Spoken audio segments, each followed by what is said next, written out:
Welcome to Entry Level Moms. I'm Nasra, I'm Suya. and today we have a very interesting guest. Do you want to introduce this one, Suya? Yes, today we're going to get into our fitness bag, guys. Yay. Yeah? We're going to get into our fitness bag. Yeah? We have a special guest she was from here, but then she moved to Saudi, but we'll get into it. Let's introduce our guest. Welcome, Mariam. Welcome, Mariam. Hi, do I look at this camera here? Yes. Yeah. My name is Mariam, also known as Mariam Motivates. I'm a fitness coach. I help women get fit and stay strong.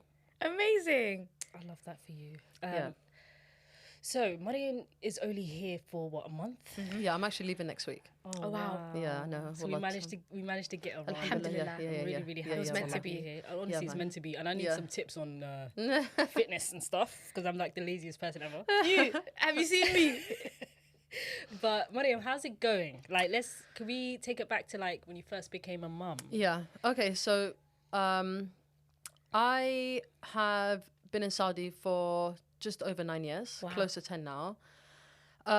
So I got married when I was 21, didn't have kids until I got pregnant at like 26.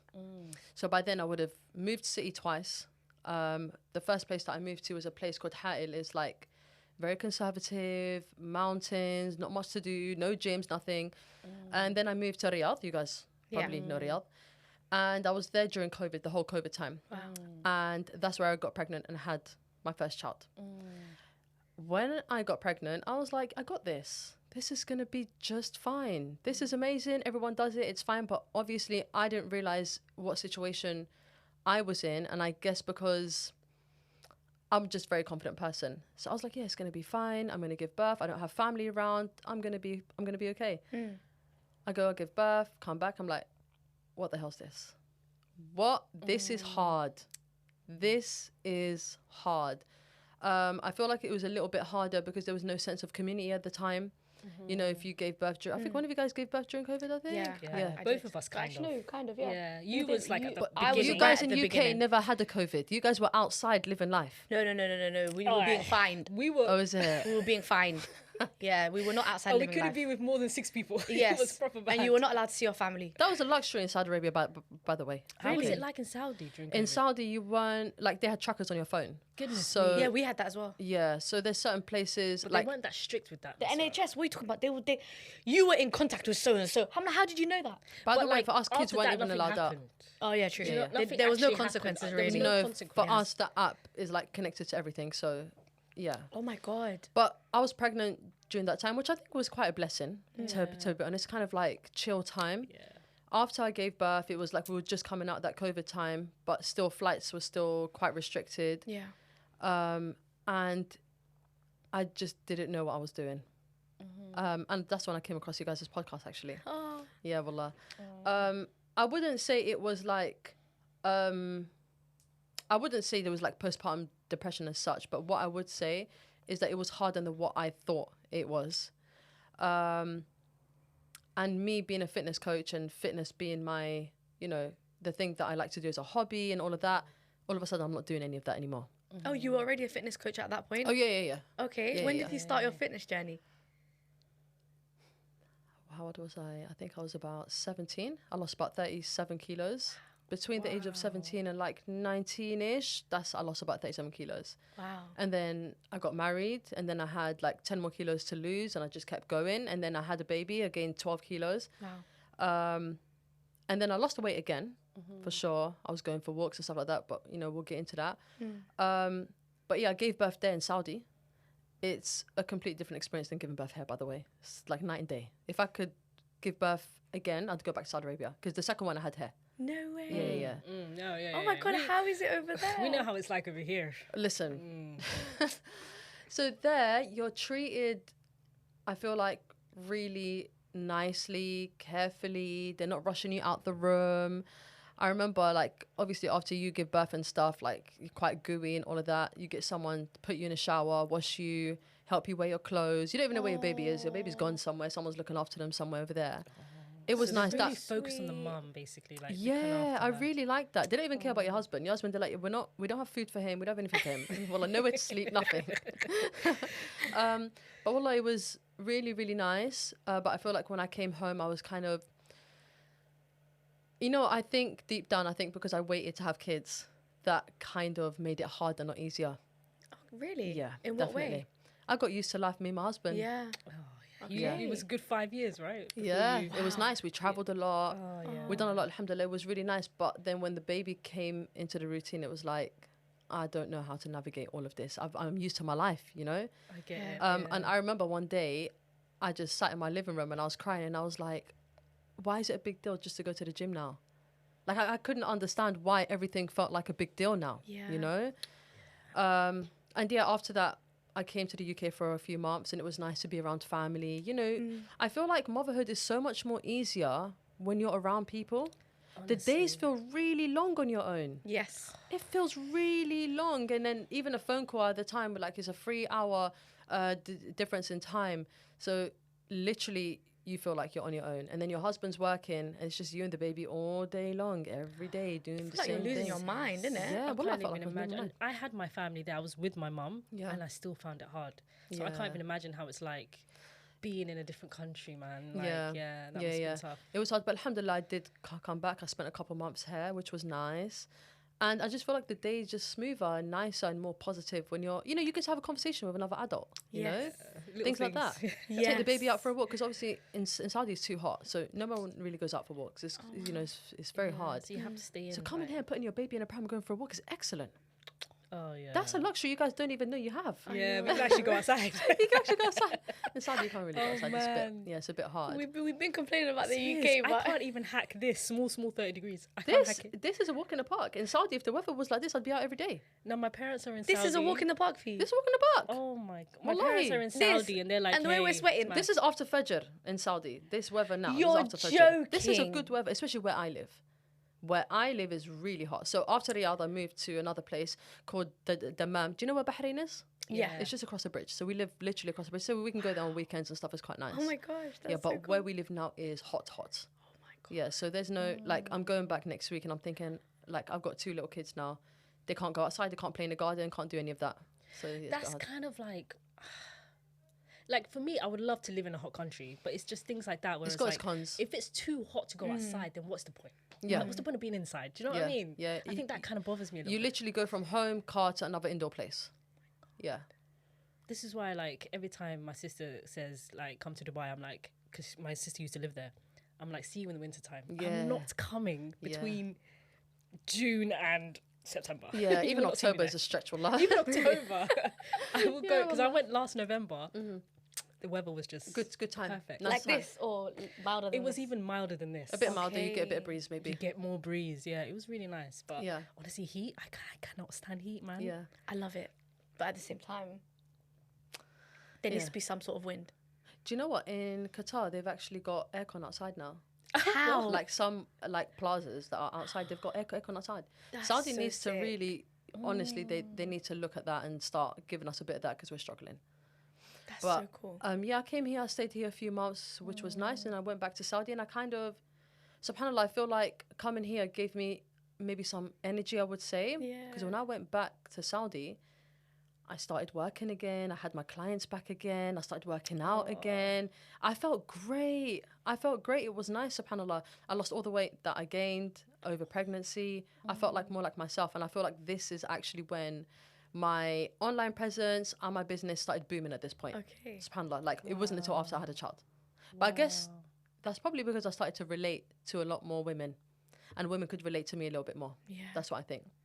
Yeah. Wow. That's so beautiful. So I yeah. wanted to ask because obviously it was just you and your husband for a while and stuff, and your husband works. How did you manage to like meet friends and like meet a community, especially after you had kids? So where I was living first, which was like a very conservative kind of city, it was hard to meet people. If you didn't work, you don't meet no one. Yeah. You don't meet anyone. So I eventually decided to go back to work. So I was actually teaching English at the time. Wow.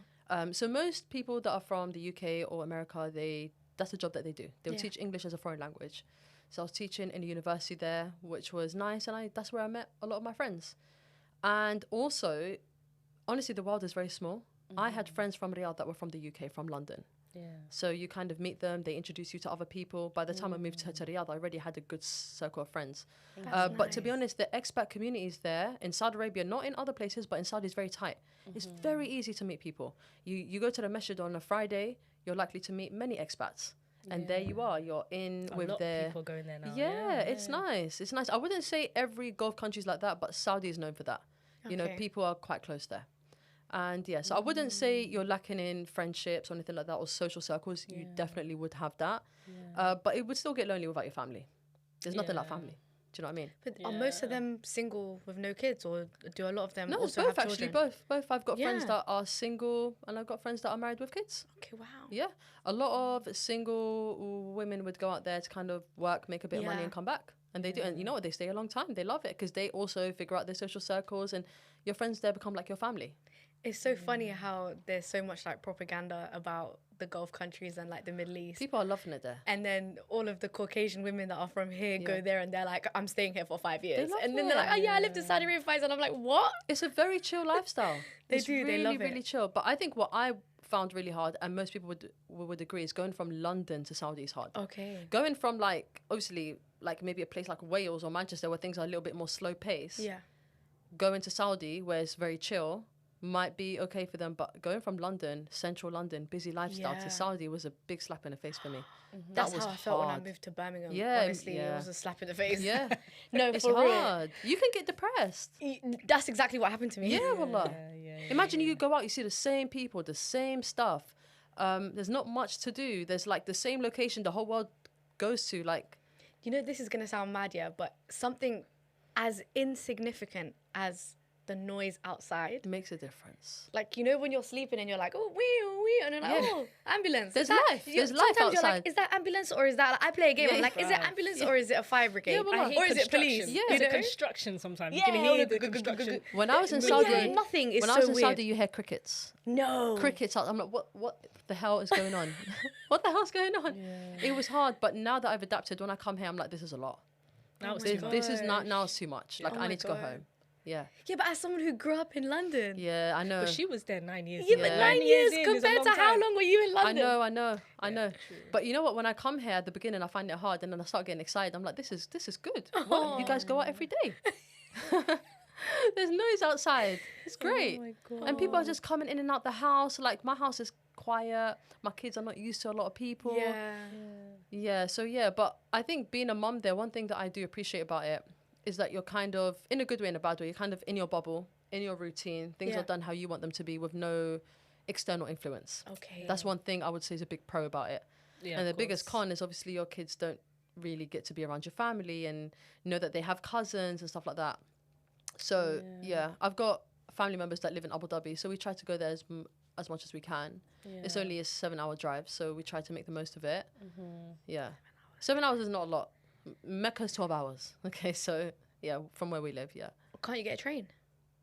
It's Saudi Arabia, hun. It's not yet. Okay. Really? Yeah, there are trains from where we live to like Riyadh, but they still don't. It's a long And way, you Jeddah know. as It's well, a I long think. way, yeah. Yeah. Jeddah's Okay, but a there long is way. Jeddah to Mecca, Riyadh to Yes, Mecca. Medina and all Maybe of that, yeah. just like the main cities they Exactly, yeah. have the trains. Yeah, but- yeah. Yeah. But yeah, they don't yet have like a proper system in place to go from city to city yet. Also, Saudi's huge. It will take ages. Oh my God. It's Can't huge. you just fly? Yeah, but you know, sometimes like, with the kids and I don't really want to fly. Kind of put everyone in your car seat, everyone sit down, eat your snacks, and let's go. The last time I drove to Abu Dhabi, I loved it. It was easy. Wow. Yeah. Yeah, I like a good road trip. I think the longest I've been in a car, I drove for like 13 hours. Yeah. Where did you go? It was Montreal to Toronto, but we were stuck in mad traffic. It's usually 8 hours, How- but it took us how long? 13. Oh, that's long. Took us 13, yeah. That's long. I do feel like being in a car journey with kids is far more easier.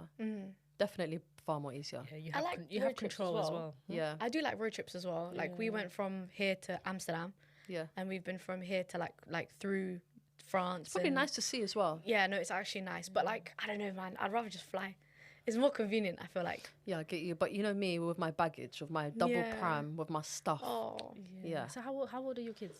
I got a 1.5-year-old and a 3.5-year-old. mashallah. The one will be 4 in October, the other one will be 2 in October. Yeah. Yeah, so they're quite small now. And I feel like just now I'm starting to find it a little bit easier. You know, at the beginning it was really hard. Yeah. Really hard. Like, oh my goodness me. People don't warn you, isn't it? I didn't realize what a big Nobody jump warns 1 to you. 2 actually was, because it feels like I went from 1 to 4. Oh. That's how it felt for me. So we are? 1 to 2. So we've got a lot to say about that one. And the thing is, I have a 3-year gap. Okay, and yeah. I thought to myself, life would be easier because my eldest one, Jenna, by the time Adam was born, Yeah. she was potty trained, she was independent, she was talking, Yeah, walking around, she alhamdulillah, was this going is to good, nursery. I was thinking, maybe it is a good time, right? Yeah, yeah. But then I realised juggling both of them with 2 different needs, Yeah. 2 different bedtime Yeah. routines. They wake up at different times. Adam starts his day at 5, Jenna will wake up at like 8. Do you know what I mean? So it's There's like, pros and cons, wallah. there's pros and There's pros cons and and cons. 2 different types of food. Yeah. Hey. I'm not going to lie. I think the biggest pro that I've got is that because they're 2 years apart, it's quite easy in the sense that nappy change, bath, food, sleep. Yeah. Everyone on the same schedule. Yeah. That's good. That's Yeah. easier. So they're like, I feel like I got twins. Alhamdulillah. Yeah. But Wow. although like one of them doesn't nap, but the other one does, I still make sure that I time it. My mum's like, you're so rigid with timing. I'm like, yeah, because they need to both sleep at the same time. Yeah. I don't, after 7, like when I'm in Saudi, I'm not a parent anymore. Good. Now I'm me. Good. Do you know what I mean? Yeah, that's So- why I get them to bed quick, man. So Yeah, I yeah, can just- quickly off to breathe. bed. Yeah. Sometimes I'm like, listen, if you're gonna nap late, please don't nap. I'll make sure you stay awake so you can go sleep at 7. You know, they say after you have 2, the gap from 2 to 3 is all right. And then 3 plus is like, it's just like having 2 I'm kids. not I heard falling about for that. that propaganda. It's propaganda. No, I'm not but you falling know for it. what? I'm not Everyone gonna always says lie. the 3rd one is easy. But no, no, people do say it's not that deep. I'm not doing it. I'm not gonna lie, I actually would want another one. Would Yeah. you? Yeah, yeah. Yeah. I would. But I do feel like when you get to that stage where it's like, oh, this is all right actually, then you might think, yeah, I wouldn't mind another one. You know, like I've never wanted a small family, to be honest. Okay. But now that I'm getting older, time was of the essence. So I'm like, 3 is probably the number that I would want, and that's it. I'll I call it a love day. that. Yeah. Oh, mashallah. So beautiful. Inshallah, I hope you get it. Yeah, I mean, Oh. but I do think in Saudi things are a little bit easier. If I was here, I probably wouldn't think like that. Do you guys have like have help? Like Only now I do, yeah. okay, Yeah, like so I got like cleaners. live-in help now. love that. Yeah, That's because banging. obviously I run my own business at home. Yeah. I've got my own clients. Yeah. And I go to the gym. My husband's working. We can't do it just both of us. It's Yeah. impossible. No, it's impossible. Yeah. If I didn't have help now, and I only just got help recently, if I didn't have help, I wouldn't be doing half of what I'm doing now. It wouldn't be possible. It wouldn't how. Wow. Yeah. Can't. It's not easy. You know, one of them is in nursery. He finishes at 12. The day's still long. I still got to work. I still got to make content. You know what social media is like. Exactly. Do you know what I mean? I couldn't do it without her. Wallah, hats off to her. She's amazing. And the kids love her. So, yeah, it's important. But I think that's why Saudi's a lot easier to bring. Why do you think Saudis and Arabs have so many kids? No, They've for got real. help. Oh, listen. For real. Listen, They've got help. my auntie moved to Egypt. She's living life. She's got a living. There we go. help, There yeah? we go. Yeah. And when I tell you breakfast, before even breakfast, she'll come to you every morning and she'll say, "What would you like today?" Like almost like a menu. I can make this for breakfast. Yes. And then she's refilling up the tea flask Yes, like every couple of hours. Nice, yeah. Breakfast, lunch, dinner. Well, she like, doesn't it need makes to your worry life about. easy. Why are we living life on hard mode? Lord, give me one of those. She's doing the laundry. She's cleaning. Like Yes, my auntie, man. all she's doing is just making sure the kids get to school. Good and for her. Good for her, wallahi. I None can of live this- that life. No, wallahi, I feel like it's really important. You know, a lot of people have a lot to say about, you know, having extra help. But I think we should stop romanticizing the hard life. It's not Why? cool. Exactly. Why are you. we Yeah. literally I'm not gonna promoting give you- struggle? Why am I going to give you a round of applause because you have been having a hard time? Sorry. If Why you do you can need get to- help, you should get help. Yeah. Wallah. Facts. Especially if as a mother you're also working. When Yeah, are you gonna no, have the time wallah. to now do can't. keep up like the maintenance of the whole house? Are you crazy? Yeah, wallah. And then also not forget yourself Yeah, in wallah. that whole mix. And then 'cause your relationship as well. You don't have time. how? You don't have time for you. You don't have time for your husband. You don't have time for anything. It's not a life, wallah. Listen, This I'm is going one through of the I'm going through reasons. that now. It's hard. I have like sometimes I come home and I'm like, how am I gonna how do I do this? I genuinely do not think that How? the UK is built for families.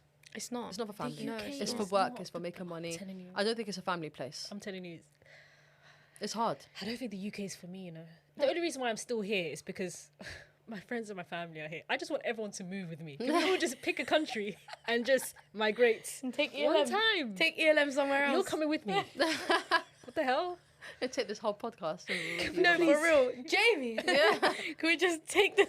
No, but wallahi, like, I do feel like it's worth going abroad and just kind of getting the help that you need to be a better person, to do what you want to achieve in your life, you know? Facts. Especially if you want to have more kids. Like, I don't feel like, I don't know, in my head, I'm like, why should I not have kids because of things that I want to achieve?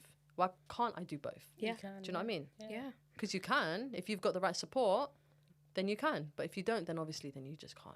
You know? I completely agree with that. And genuinely, if I ever meet a man who has goals and plans to move to another country that is built for families, Yeah, wallah, absolutely. Would you go? I wouldn't actually mind having another kid. Yeah. Or would you go? Yeah, she would in Would a you- heartbeat. She would. Would It's you gonna come have to with me? be, you know, Nasra's gonna end up on the TV like virtual. Would you come I'm with me? like, hey, Virtual Nasra's here with me, and podcast? she's just on the screen. Huh? You would come with me, right? I would. I can't lie. It depends on where though. Because I'm not gonna lie, Hassan is gagging to leave this country. Swear. He's I think tired. most people are. He's tired of Yeah. it, man. He really wants to go to Egypt. I'm Egypt like, is we can think nice. of other places, but Egypt is a vibe. I'd go to Egypt. I've got a I cousin can't in lie. Egypt. She loves it. Egypt. I would fully live in Egypt. I Yeah. went there, spent like 6 weeks there. It is nice, Banging. isn't it? Yeah. it is This is before all the craziness happened. It was like 2008. Yeah. It's No, really good. Egypt is. Yeah, he's really wanting to go to It's Egypt. affordable as well, isn't it? Oh my Yeah. god, my sister's there now. Yeah, The people are hilarious. Yeah. she's saying everything. She was just like, bro. She was like, over the last few weeks, I've only spent like £30. You're joking. Listen, I was like, what? She was like, speaking it's of, so cheap. You're there. joking. tell me why since I've been here in London, on average, I'm spending at least £50 a day. I just Yeah, leave my house, I've yeah. spent £50. This is why I can't stay. Yeah. This is why I need to go home. Yes. I leave the house, £50 gone somehow. £50 Don't know where a it's gone. day. Doesn't even show. Don't have it in my hand. Don't know Do where you know it's what gone. the worst one is? The other day, my Monzo said to me, "You have spent £91 on your card today." I said, Where? "How? It's crazy. How?" But you know what? I am a girl that does get on black cabs. Not gonna lie, because you listen. Sometimes I've got Black my double buggy. cabs? Yes. No, hold on. Yeah, To be honest, well, let same me price as let me Uber, explain. not Well, gonna that's the lie. same. Same price as If Uber, you've got a not double buggy, yeah, Oh wait, yeah, you have. Yeah. you can get on. Yeah. You can actually get on It's so much without easier. folding it. So if I've got my buggy, listen, I'm not at this life to be folding prams and struggling, Yeah. holding a baby. Wait, No, I 'cause don't have you've time got for that. two- Yeah, no, I khalas. completely hear out. it. Wallahi, It it's costs like the same. It's like £2, maybe £3 more than an Uber. Wallahi. And you got aircon, you can breathe. Yeah. One The time- guy's nice, helps you in and out. No, khalas. Listen, I'm not trying to put the Uber people No, down. I'm I just hear saying. it. Wallahi, I I hear it. realized one because I usually drive, right? Yeah. One time I had to take an Uber and I had Adam with me, and Adam was like 3-4 months old at this point. The Uber came, and I stood there and I thought, no one else is here to like hold him so I Yeah. can fold it. So what now? Yeah. And the guy is just sitting in the He won't help you Are with you crazy? nothing. No, they don't help, Only they if don't they help. want to. Bro, But it's wallahi, do you know only how if they many want to. times? So yeah, I've He been was going sitting to there. the airport. You know how many Oh, times I've don't gone to start- the airport, don't start yeah? with airports, And I've got the please. heavy suitcase, and I literally say to him, "Excuse me, can you open your boot?" And he'll come and he'll be like, he'll press the button. He'll be like, "Boot open." I'm like, "So you want me to lift this? Can you come and help me?" And he'll be like, "No, sorry, I can't." Do you know what? This brings me to my next point of when women are training in the gym, keep this stuff in mind. Like, we're doing it for this. Do you know what I mean? A lot of people think it's just for aesthetic. Obviously, that's a big bonus, you know, to look the way that you want. But to be able to hold a 15-kilo child hair and a pram hair, you got to be strong for that. Yeah, but I don't want to. Yeah, wallah, me too. I don't care if I can do it, even if I'm strong, even if I'm wedge, Yeah, even well, if I I've don't got want to even. muscles, I don't even wanna if do I've it. got abs. Absolutely. I don't want to. Absolutely. But in this day and age, wallahi, people don't help. I've been to What about in Heathrow Saudi? here and there. Here and there. The average person would come out and help. But also, I do feel like things are a little bit more safer there. So, like, if I put my kid in the car, Yeah. I know he's not about to run away with my kid. Okay. So I can put him in a car, fold my pram, and I know he's not going to run away. Obviously, here, I'll be like, no, you stay right here because I don't know what's going to happen. Do you know what I mean? There, no, people have so many kids there. They don't want to take your kid. No one's getting kidnapped there. I'm so done. And it is very safe over there. No, Yeah, wallahi, it's nobody very wants to safe. take your No kid. one's taking your kid. They're not interested in your kid. They've already Yeah. got how many at home? No, so alhamdulillah, like I do feel like in that sense it's a little bit easier. Yeah. Things there are very easy most of the time. Like if you're getting into an Uber, they will sometimes ask you, do you want help or not? Yeah. But I do feel like, in my opinion, the more you pay for something, the better service you get. So I'm the person, I might get like a comfort on okay. Uber. Yeah. The caliber of those people are different. They got better cars. They're Yes. probably making more money. Probably got So them- suits on. And they will Yeah, come they're out and be taking like, their let me job help you. seriously. Yeah, I do feel like you get what you pay for. I hear it. I completely Yeah. hear that. So I'm a girl. I'm a spender. Yeah. So I'm like this point in my life is about comfort. Comfort. Yeah, The United Kingdom is not fit for comfort. la. It's not. Even if you have money here, you're just wasting your money. Yeah, wallah. Yeah. You'll be riding in a comfort Uber, but you'll be stuck in traffic. Do you know what I mean? Wallah, It's not it's really true. comfortable after a No, while. it's true, it's true. But yeah, So yeah, I'm actually going back next week. And it's going to be a quiet life in comparison to what I've been experiencing here. Yeah. Wow. But inshallah, it'll be nice. But I do feel like when you've got help, things just seem a lot easier. I know a lot of people would find living alone, obviously being, when you're with your husband, you're not alone. And I think a lot of people need to see this. Like your husband is your family. Yeah. He's from here as well. Yeah. He's from London as well, Moroccan, just like me. So you were both like Both here. adjusting to life in another country. I do feel together. like men adapt a lot quicker. Okay. Men adapt way quicker. Yeah, they meet people quicker. They get, and also there's like gyms everywhere for men. It's true. Saudi at the beginning was very much a man's country, in my opinion. Very lads, very go to the cafe, sit on the floor, eat this, eat that. Gyms everywhere. When I first moved, wallahi, there was not one gym. And imagine I was working out like consistently, like 3-4 times a week, and I've lost weight, and then I go to Saudi and I'm like, what the hell am I supposed to do now? Yeah. You know, I was scared I was going to gain all the weight back, and my whole childhood I was overweight. So I didn't want to kind of like undo all the hard work that, you know, that I've put in. Yeah. So I remember I went out, I bought like lots of like workout stuff. And, you know, in Saudi, the way the houses are set up, there's always a guest room. But we never had a lot of guests. So I just changed that and made it into like a mini gym. Put all my stuff in there and I'd work out there every day. That's so cool. Yeah, it was hard because I was used to, like, a gym is not just a place to work out. It's also a social aspect to it as well, isn't it? But yeah, I was working hard. And I remember one day I just cried. I remember being in the kitchen. I was doing the dishes and I was like, why am I so unfit now? Like, I'm not moving, like, not even half of what I used to. Like, here in London, on average, you can easily do 8,000 to 10,000 steps. Yeah. Without realising it. Then Saudi was so hot, I can't go out. You can't go out. It's too hot. Yeah, it kind of cock blocks everything. And you know what? what? It actually gets really hard because imagine if you're at home. So the gym is your home. Yeah. Your home is your home. The kitchen's your, like, you're literally going from one room to another. That's how I felt. But Can't really take walks inside the house. That's, like, it's not good for your mental health, genuinely. No. At some point, so we had a roof that was completely empty. We got a trampoline. I put it up there. Started doing my cardio up there. It was like the hard times of like fitness for me. And I had those 10 more kilos to lose because my goal was at that time. So I started on 97, 98 kilos. And my goal was to reach around the 60 to 65 mark. But getting down from 75 to 65 was so difficult. But I think lack of movement. I'm not in the UK anymore. The food is different. Imagine on average, you're doing 2,000 or 3,000 steps a day. That's nothing. Oh my God. That's absolutely nothing. Do they not have malls? Like shopping They do, centres but and it's stuff? like, it's a bit of a drag now. Now I've got to get dressed, get into the car. Everything becomes so formal now. Just to go for a walk, you have to get in a car Yeah. and drive back. Yeah, no, Like, forget it. to Forget go it. into You can't be asked for Just that. forget it. And then you might end up buying an ice cream on the way back because now we're just passing. Now I've just, do you know what I mean? Now you've added more calories. You wasted the whole trip. Well, no. So it was really, really hard. But alhamdulillah, there was a small gym that opened up. And everything at that time was half an hour away. And until now, everything's half an hour away by car. So, yeah, so I still do that You every should day. have opened your own gym. Literally, yeah, I know. A women's only gym would have been banging. That I know. would have been a vibe. But, mashallah, like, my husband would come home from work, I'd get dressed and I'd go to the gym. And then he'll do his thing, and then he'll come pick me up again. I'll spend like a couple hours there. And at least I got to meet other people and stuff like that. But when I started working, I'd like take trips around the campus, things like that, just so I can get more steps in and stuff like that. But you know what? I said this right at the beginning. Losing weight and getting fit in the UK is 10 times more easier than being in an Arab country or in a hot country. Oh, 100%. I can understand Yeah, that. because here you're moving without even realising.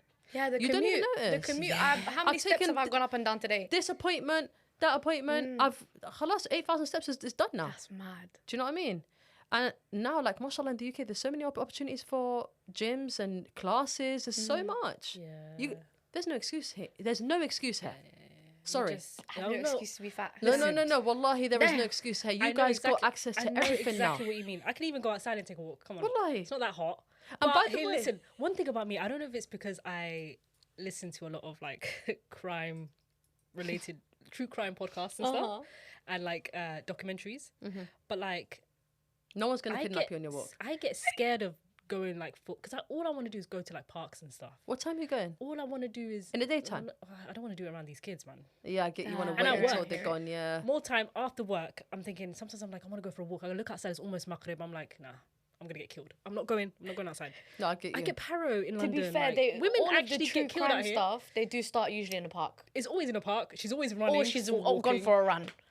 They don't really. It's know not what I really good believe, PR yeah? for running and exercise. And I see men, there's this like wooded area near where I live, and I drive past it, and there's like trails that go inside, and it's like, it looks hella Oh, hell scary. no.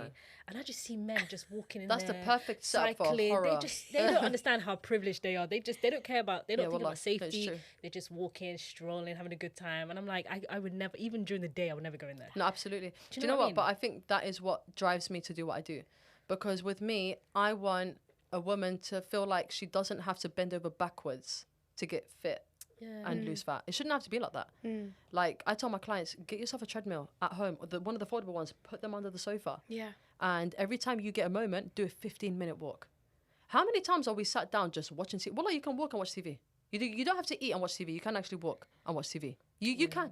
If you wanted to, you would. You know, I bought a treadmill. Yeah. I used it maybe about 15 or 20 times, and then I didn't touch it again. Yeah, touch it again. Bring it out. And you know what? For me, Just watch your shows and do it. Maybe that'll be easier. Wallahi, Yeah. absolutely. Yeah. Because I understand I always say fitness for women and fitness for men is like night and day. You know, when we take advice from men, they make it seem like, when you listen to what they got to say, just make it seem very easy. Just do Yeah. this. Good for you. You can just put on your clothes and go out. Well done. We can't do that. We have to take into consideration, like you said, the time. Am I safe? Are the kids Yes. fed? Are they asleep? All of the above. Also, our cycle. Women's is Yes. each week is different, man. Absolutely. Men don't take these things into consideration. What I feel like I bring to the table for most women is that I teach them how to lose weight in the comfort of your home, because I did it. I was just at home with 4 walls, and I'm like, what am I going to do? But I feel like you need to want it bad, because if you don't want it bad, you're not going to do it. So Okay. you go to their house, or they come No, to you? no. Everything I do is online. Everything I do is, Oh, is okay. yeah. So I Yeah, don't do anything face to face. I never have, actually. Wow. To be honest, the way that I started, I didn't actually intend for it to get this far. I was on my own weight loss journey, and I used to just document it online, and people took interest to it. And before I knew it, people were like, can I work with you? And I was like, okay, cool. And then I got qualified. So I started, I studied, and I made sure I had my stuff there. But to be honest, I feel like the qualification is not even it. Because people would have wanted to work with me regardless. Yeah. Because people had seen it. Yes. People don't want a trainer who just knows. They want a trainer who's done it. A trainer who's can got see. experience, where you can clearly see the before and after. And these are people that I've been around, and they're like, yeah, I remember what you were like before and now. Also, I used to work in a gym when I was in the UK. Yeah, when I was in the UK, there was a women's only gym on the Harrow Road. I don't know if you remember it. There was, yeah. Yeah. Yeah. It was a small one, like a little boutique kind of gym. Yeah. And Right next to the cemetery. that's it. Yeah. Yeah. So I used I to went there a work couple there. of times. I used to work there. Yeah. And yeah, that's when I realized, I'm passionate about this. I do want to do this. What happened to it? I think khalas, it just had Closed its down. time, man. Yeah. It's still kind of a gym now, but it's not for women only anymore. Okay. Yeah. But yeah, the bottom line is, even when I was there, people could see clearly what my journey was like. So people were interested to know more.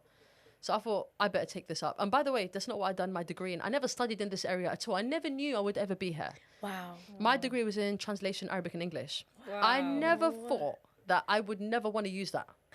And now here I am. Yeah. Now the next thing I want to study is, I want to go into fitness and health for women with PCOS, metabolic issues, hypothyroidism, Hashimoto's and all of that. And Amazing. postpartum, yeah. That's the next thing. Amazing, That's, mashallah. inshallah, when I go back to study, that's the next thing I'm working on. That's beautiful. Because I didn't realize, like, now after I've had kids, I've changed. And I'm like, sometimes weight loss is not just about the person being lazy. Sometimes a person does want to be fit, but they've got hormonal conditions that they don't know. They've got insulin resistance. They've got PCOS and they don't know. And these things play a big role in a woman's progress. Diabetes, And we have all of to, it. we have to appreciate that. Yeah. It's also mental as well. Honestly, for me, it's just the willpower to just start. That's my issue. Yeah. I actually want to get fitter, Yeah, just for my mental. absolutely. I want to feel better. Yeah. Also, I want to feel stronger. Yeah. Like I want to be able to go up the stairs without Yeah, absolutely. Yeah. like if I'm running for a bus or train, I don't want to be the one that's like when for like 2 minutes after you're still like breathing hard. Yeah, wallah. I just want to be fit, Do you know physically what? and mentally. I think a lot of the time, a woman would struggle to start her journey because they see it to be something. It's like an all or nothing kind of mindset. It's either I'm going to do nothing, either I'm going to go to the gym five days a week. Yeah. There's too much, wallah. It's unsustainable. No, you're right. I like even with my clients, I get them started on one workout a week. Now you might think, what is one workout? But once you've done one workout a week for like 3 or 4 weeks, adding another one is going to be a walk in the park. Exactly. It's about, you have to, like, habits don't just fall from the sky. Yes. You have to build them. And this goes with anything in life. True. Like how you build a habit. Like if you want to do 10,000 steps, you're not going to start tomorrow. From tomorrow, I'm going to do 10,000 steps. It's unsustainable. Start 6,000. Yes. Next week, do 7, 8, 9. That is how you build. And I think a lot of people, they fall off because they have this notion of, from now on, I'm doing 5 workouts a week. But most trainers don't do 5 workouts a week. You're doing too much. And I think there is, women need to understand that you need to do what is sustainable for your life at that time. Because for me, I used to work out 4 days a week. I can't do 4 days a week now. Okay. I'm a busy woman. Yeah. I can't. Yeah. But do I do, like on average, I would do 2 full body workouts a week. And the rest of my time, I would make sure I'm moving. So I'd make sure I go out for walks. I'll take the kids out, make sure I'm moving. I think fitness in your life looks different at different times of your life, different chapters in your life. Before I had my kids, I would say I was feeling my absolute best, lifting the heaviest I could. Wow. Can I do that now? No, because at this point of my life, it's not about that. Now it's about being fit. It's not about, lifting as much as I can. It's about being healthy for my kids and looking the way that I want and maintaining my current health until I'm able to do a little bit more when my kids are a little bit older. I think your body's different. And you're older. Oh, absolutely. There's It so makes many such a things big to difference, take into wallah. consideration. Yeah, absolutely. But I think with a lot of women, they don't want to start because it's so overwhelming. I'm like that. I'm an all or nothing type of person. Yeah. And I was speaking to someone about this the other day. Shout out to Ati.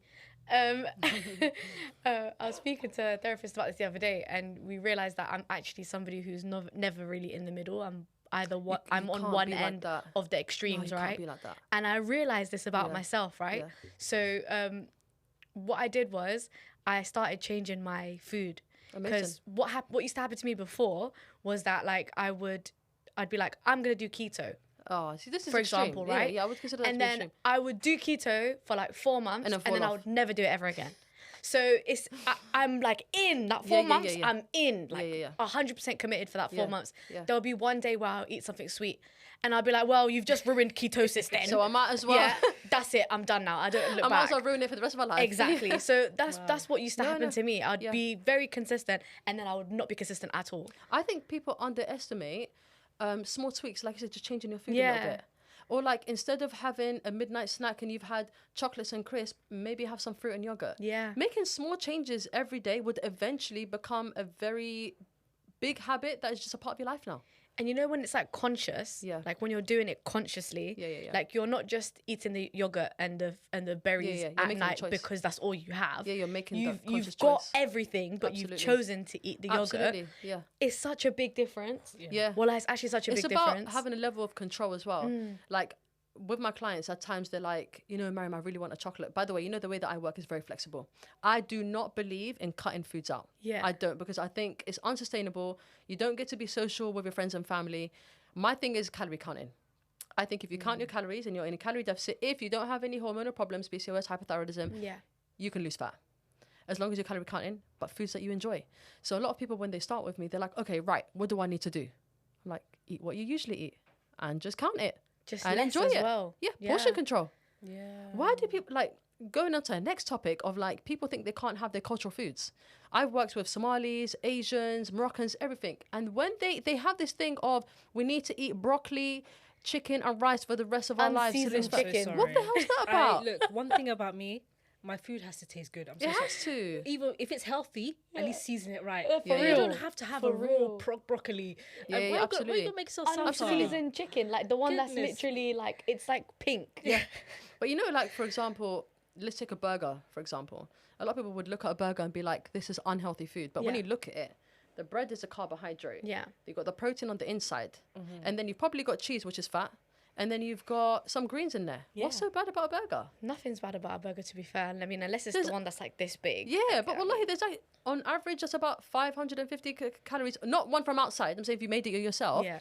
That's a healthy meal. Homemade. You can even like grill the chicken Absolutely, instead of frying that's it. a healthy meal. Yeah. Do you know It what doesn't I need to be started doing? so boring. Yeah. I started doing lettuce wraps. You know, like there's some places that do lettuce wraps. Nice, yeah. Instead of the bun. Yeah. So you're reducing the calories significantly, but yeah, still of getting course. all the protein. Of course, yeah. Like, it's such a vibe. Like I've got clients that like they live with their parents. Yeah. So their parents are making cultural food. And in my opinion, I feel like if you're living with family, I think it's a bit rude. Not to eat the food that your mom's cooked. This is Yeah. this is disrespectful. Yeah. So I'm like, look, you need to maintain portion control, and don't interrogate your mom. What did you put in the food? Or how much? No, well, that's too much. She took time out of her day. Yeah. So what I say is weigh your portion, weigh it, log it onto MyFitnessPal. The calories are there, and call it a day. Like weight loss can be two ways. It can either be the super healthy way, which is unsustainable and you're gonna fall off, or you can do it the portion control way. Eat foods that you actually like with your family, enjoy your life, and lose fat slowly and sustainably. Yeah. This is the way. This is my method. I don't like the whole thing of you have to cut out carbohydrates. You need to stop eating chocolates and crisps. Like for me, I think the average person can have a chocolate bar a day and it's not going to affect them Facts. easily. It's 200. It's less than 250 calories. What is that? What's 250 calories? Nothing. Do you know what I mean? You know what I started doing? So I've kind of like, since Ramadan, I was going to say shout outs to being Muslim, wallahi. Alhamdulillah for Islam, because Ramadan really saves me every year. Absolutely, yeah. Like, it's like the reset that I don't know that I need until it comes back around. Yeah. So what I did this year was I ate very healthy food. And I remember the first 7 days of Ramadan, my body was like, yo, you need meat. Like, you need meat. Like, all I could think about was meat. Yeah. So I bought like a steak and then I grilled the steak. Nice. And I ate the steak alone. I didn't eat it with anything else. Banging. I ate the steak by itself. Banging. And by the end of it, I felt like my body like come alive. It was Yeah, so wallah, mad. wallah. That's like the first light bulb moment that I Yeah, had. when you change your diet, you feel Yeah. it inside. I wallah. had that light bulb moment and I was like, oh, okay. And you don't crave as much either. No, I didn't. I didn't crave anything. Yeah. So I was doing obviously the 1 meal a day, Yeah. but I was drinking a lot of like water with electrolytes and everything. I was good this Ramadan. Yeah. Other people were struggling and thirsty. I was so good this Ramadan. What time did you guys break fast here this year? Was it around, like it started off around like 6. 6 Oh, and then not it became bad. like 6:30. Calm. Oh, that's like us light then. work. Yeah, it was so calm. I Wallahi. think the last few days it reached like 7:30. Yeah. And the time moved forward. Okay, but let me ask you guys a question, yeah? A riddle. How do people gain weight in Ramadan? Because you know why? They're eating fried food right at the beginning. They're neglecting Yeah. or abandoning the water intake. Yeah. And they're filling up their bellies straight away with like rice and like, I feel like, I watched this video one time, I think maybe like 5 years ago. Yeah. And it just made so much sense to me and I haven't done it since. Yeah. Right? The guy said something like, your body has been fasting for 18 hours, let's say. Yeah. The first thing you're going to put in your body is Fried food. Like you're having a wallahi, It's this unfair to your body, wallah. do you remember what I Your said to you, body's thinking, I worked hard for what? So do you remember what I said to you this Ramadan that you gave me like 5? She gave me like 5 samosas. Yeah. I think in the whole of Ramadan I had like maybe 8 samosas. The whole You of know, Ramadan. just to give you guys a bit of context, the average samosa's got between 250 calories to 350, depending on how much has been deep fried. Okay. Now, if someone's supposed to be eating 1,500 to lose fat, you do the math. You had imagine you had 3 samosas. Yeah. And then, so each day is around, let's say, 50 to 100 calories. So now, let's say you had 3 of those and 3 samosas. You haven't even had your main meal yet. Oh my God. You do. I'm not very good at math, but I can see the numbers are getting high. So if Hey, now, I but think- now the way I if back before, like 4 samosas. now look, if before Tarawih, This big. if before Tarawih you've already had your whole 1,500, because people are drinking their calories as well. That's true. So if you're drinking 300 calories, the average Coke, for example, although Yeah. we're boycotting, I'm just saying, that's a big chunk of your calories. you're having like 2,500 Yeah. calories. No, Yeah. listen, people are making mango lassi for No, they Ramadan don't. iftar. You should not be making mango. Wallahi, Ramadan know is how not about thick that food. is? Ramadan is actually not about food. No, it's not. Wallahi. We make it about food. You know how much my life transformed this Ramadan? I think this Ramadan was the biggest transformation for me because I fixed what I was eating. My brain was so clear. Yeah. Like my everything, like it was just ADHD symptoms Yeah, were yeah. so low. Yeah. Everything was just so peaceful And you've got calm. more time for other things and spending Right? all that time in the kitchen. Exactly. Ramadan is really not about the kitchen. Exactly. So I literally, before Ramadan started, I meal planned, I prepped, and I Nice. put things in the freezer. Nice. And it was just so simple, so easy. I barely had any fried food. And I just kept that going. And then after Ramadan, I think I fell off for like a week. Yeah, which is normal for Eid. Yeah, I fell off for like a week. Eid day, we had so much food. Yeah. I ate so much, I was like literally bursting. You couldn't, yeah. After that, like for a week, I kind of fell off. And then I saw Eddie Abu's post online, go, right? I saw his thing, right? And he was like, okay. He was popping off at Ramadan. Yeah, he was like, buy my ebook. So I spent, I think it's like 30 quid. I bought his ebook. I bought it as well, yeah. I bought his ebook, and he was talking about visceral fat and like the outside fat and like the inside of your organs fat, right? The one that coats your internal organs. And he said that for the first big chunk of your weight loss journey, you might not see any difference on the scales, but like you might see your clothes fit better because it's the inside fat, the visceral fat that is disappearing, right? And then slowly, Yeah, and I started doing the whole eggs thing, Wallahi, it works. I started doing the whole eggs thing. Started eating more eggs. I started being more conscious about the sugar intake. Yeah. I didn't cut anything out. I had chocolate some days. Yeah. I had like whatever Do you foods feel like I wanted. you had a bit of flexibility? I had flexibility. And that makes it sustainable? Yeah, because you know why? I didn't want to be all or nothing. Yeah. Because the minute I have sugar, I'm going to cancel the whole thing. And you get to enjoy your friends and family when you go out with your mates. Right. You get to actually Live eat. your life. Yeah. Like, imagine saying, like, I remember when I was first on my fat loss journey, I was completely new. So when people tell me, hey, do you want to go out? Yeah. I would be like, no, I can't. Oh. That's not a life.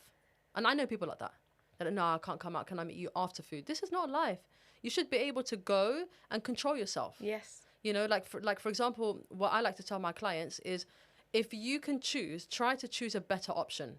So instead of going for a Chinese, try to go for a Lebanese instead. Yes. Grilled food, salad, a bit of rice. And I always say, try to fill up your plate first before you start eating. Yes. Put whatever you're going to eat in front of you so you can visually see what you're going to eat. Because when you're sharing, I don't share food anymore, by the way. I haven't shared food in years. So how can you keep track? You if can't it's keep one track. Big plate? And we're Moroccan, so we usually eat on one big plate. We do that as well. Yeah, with but it Somali. doesn't we have work. a massive plate. Because now I don't know how much I've eaten.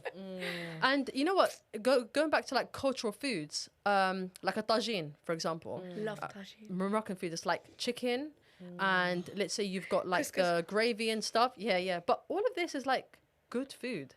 So I still eat that kind of Such food. good It's food. protein. You guys put little vegetables in the... You got yeah. carrots, you Yeah, we got do. big carrots, Yeah, we you do. got But I don't know cauliflowers. where down the line Ooh. that we've started to think that our cultural foods are unhealthy. Who told us that?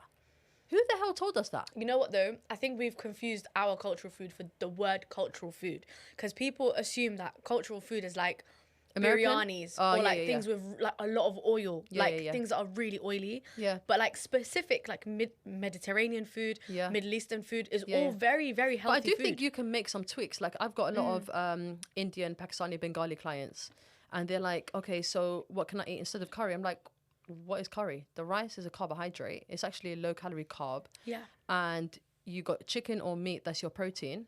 And the only oil we're talking about is the gravy. So what I usually say is like, pick out your protein, put it on your rice, and then get a couple spoonfuls of the gravy and then put it on, or try to mix your gravy with a lot more water.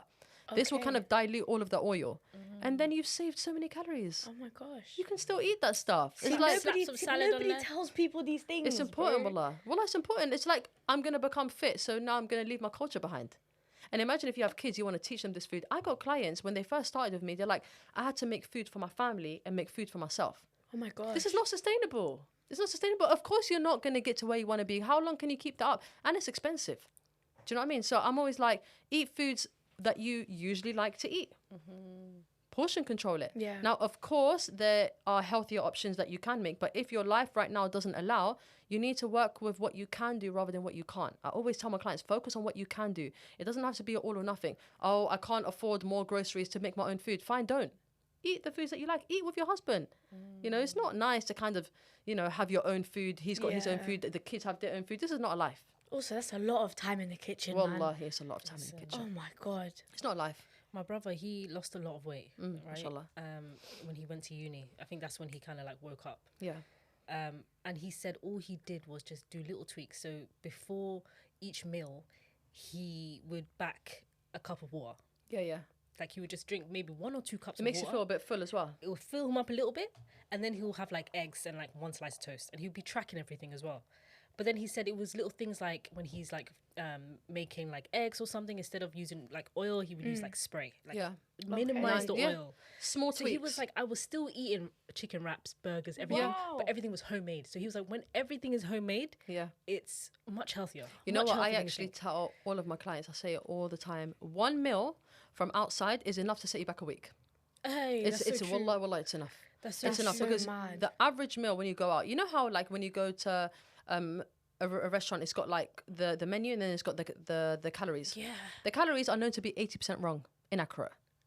Because have you ever seen anyone in a restaurant bring out a weighing scale? Is it 100 grams or not? Never. They've never done it. They fill up food with like what we call hidden calories from like butter, oils and stuff like that. Butter on average has got at least 100 calories per tablespoon or less actually even. Hi. So, I can't lie to you. I cut all of the other butters out. I've been having pure butter, yeah.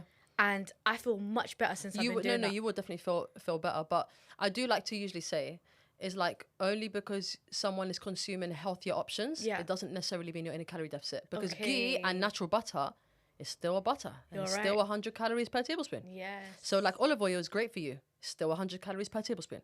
So imagine you've got 2-3 of that on your salad. You've got a healthy salad. The salad is amazing, but it's going to cost you about 600 calories by the time you've added everything up. Do you know what I mean? You could have had a burger with that if that's what you really wanted. Do you know what I mean? Yeah. So it's about, you need to do the math. And this is why calorie counting is so important. Because it opens your eyes to these things. When people start working with me, well, one thing they always say is that I didn't realize how many calories I was consuming from healthy food. Because people come to me all the time and they say, I don't know why I'm not fitting into my old jeans. Like I eat healthier. I only eat grilled food. I'm like, okay, let's start doing some math then. Tomorrow, count all of your calories. They come back to me easily, 3,000. What? From just from What, healthy like food. nuts and like little Oh, things nuts. that like Nuts is the devil. nuts. Nuts oh is my so God. good for Don't you. they say like just 1 handful is Yeah, enough? What are you talking about? 1 handful is like 400 calories, bro. Yeah, wallah. You One can't. little handful. And so things like so food that has like high fat content, fats that are good for you, by the way. Fat is excellent for you, especially for women. They're usually higher in calories, which means you have to be a little bit more cautious with them. It doesn't mean you shouldn't have them, but you should have like that much on your plate. Do you know what I mean? Wow. So like cheese, for example, is one of them. Unless you're not consuming carbs. So if you're not consuming carbs, which is why keto works, Yes. then you can have a lot more of that guilt-free and you still lose fat. Yes. But if you're having carbs alongside high fat, then, That's you my know. problem, man. I love Listen, carbs. I love keto cheese. I love everything. works. So we are wallahi do keto. Keto works because Keto works. you've cut a bunch of calories out. So by the way, just a bit of context, there's something called macronutrients. You know what that is? It's like carbs, fats and protein. Yeah. Fats is 9 calories per gram and the rest are 3 calories per gram. So you have to look at it like that. Whenever you've got a meal in front of you, if you see something with high fat, try to keep it a bit low because it's 9 calories per gram. So let's say you've got 10 of those, then it's going to be a lot more calories than the rice. Sometimes you might have rice this much and fat is this much, but this is more calories than that. Because the fat has more calorie content in it. Oh wow, you don't Yeah. think about it like that. No, you don't. You don't. We So really people, don't a think lot of the about time, it. they see things only visually. Oh, I've had a bit of this and I've only had a bit of that. But by the time you've calculated it, it's quite a bit. It's actually quite a bit. And that's why I don't think people should be cautious with like fats as such. But I would tell a woman to maybe lessen your carbohydrates so you can have more of those things because those things are good for you. You Like avocado. know, they're fantastic. It's high. I So wouldn't say it's high in good for calories, but it's you, not the but lowest. It but is more calories than a lot of things. Yeah, but it makes you feel good. Oh my God, it's the best. Yeah. So I am like even for me now, I'm very cautious around fats. Like I wouldn't just put like, you know, tuna mayo. I don't even use a mayo anymore. Like I'm just like, no, it's not worth the calories for me. It's Yeah. not worth it. You It's not know worth what? it. I don't love it that I don't much. think of like you know when Mayo- you squeeze it. If you're not counting calories and you One just squeeze, squeeze 100 it, calories. Another You're 100 calories. joking. Because you need to look at it as a flat No. tablespoon. Okay, so a flat tablespoon is 100 calories.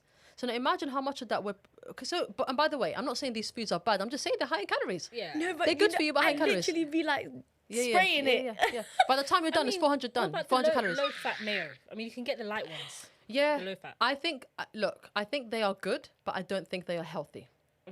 Because we need those fats. I don't consume low fat food anymore. I used to Okay. back in the day, but since I got diagnosed with hypothyroid and Hashimoto's, I don't do that anymore. And I don't recommend women do. You know what? I used to promote these things and now I don't.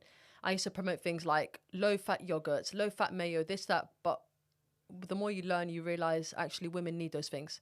Men can do those stuff easily without being affected by it. But us women, those fats are vital for our hormones. Oh my God, look, men and women, let me tell you something. I've seen it with my own eyes. Own eyes. Yeah.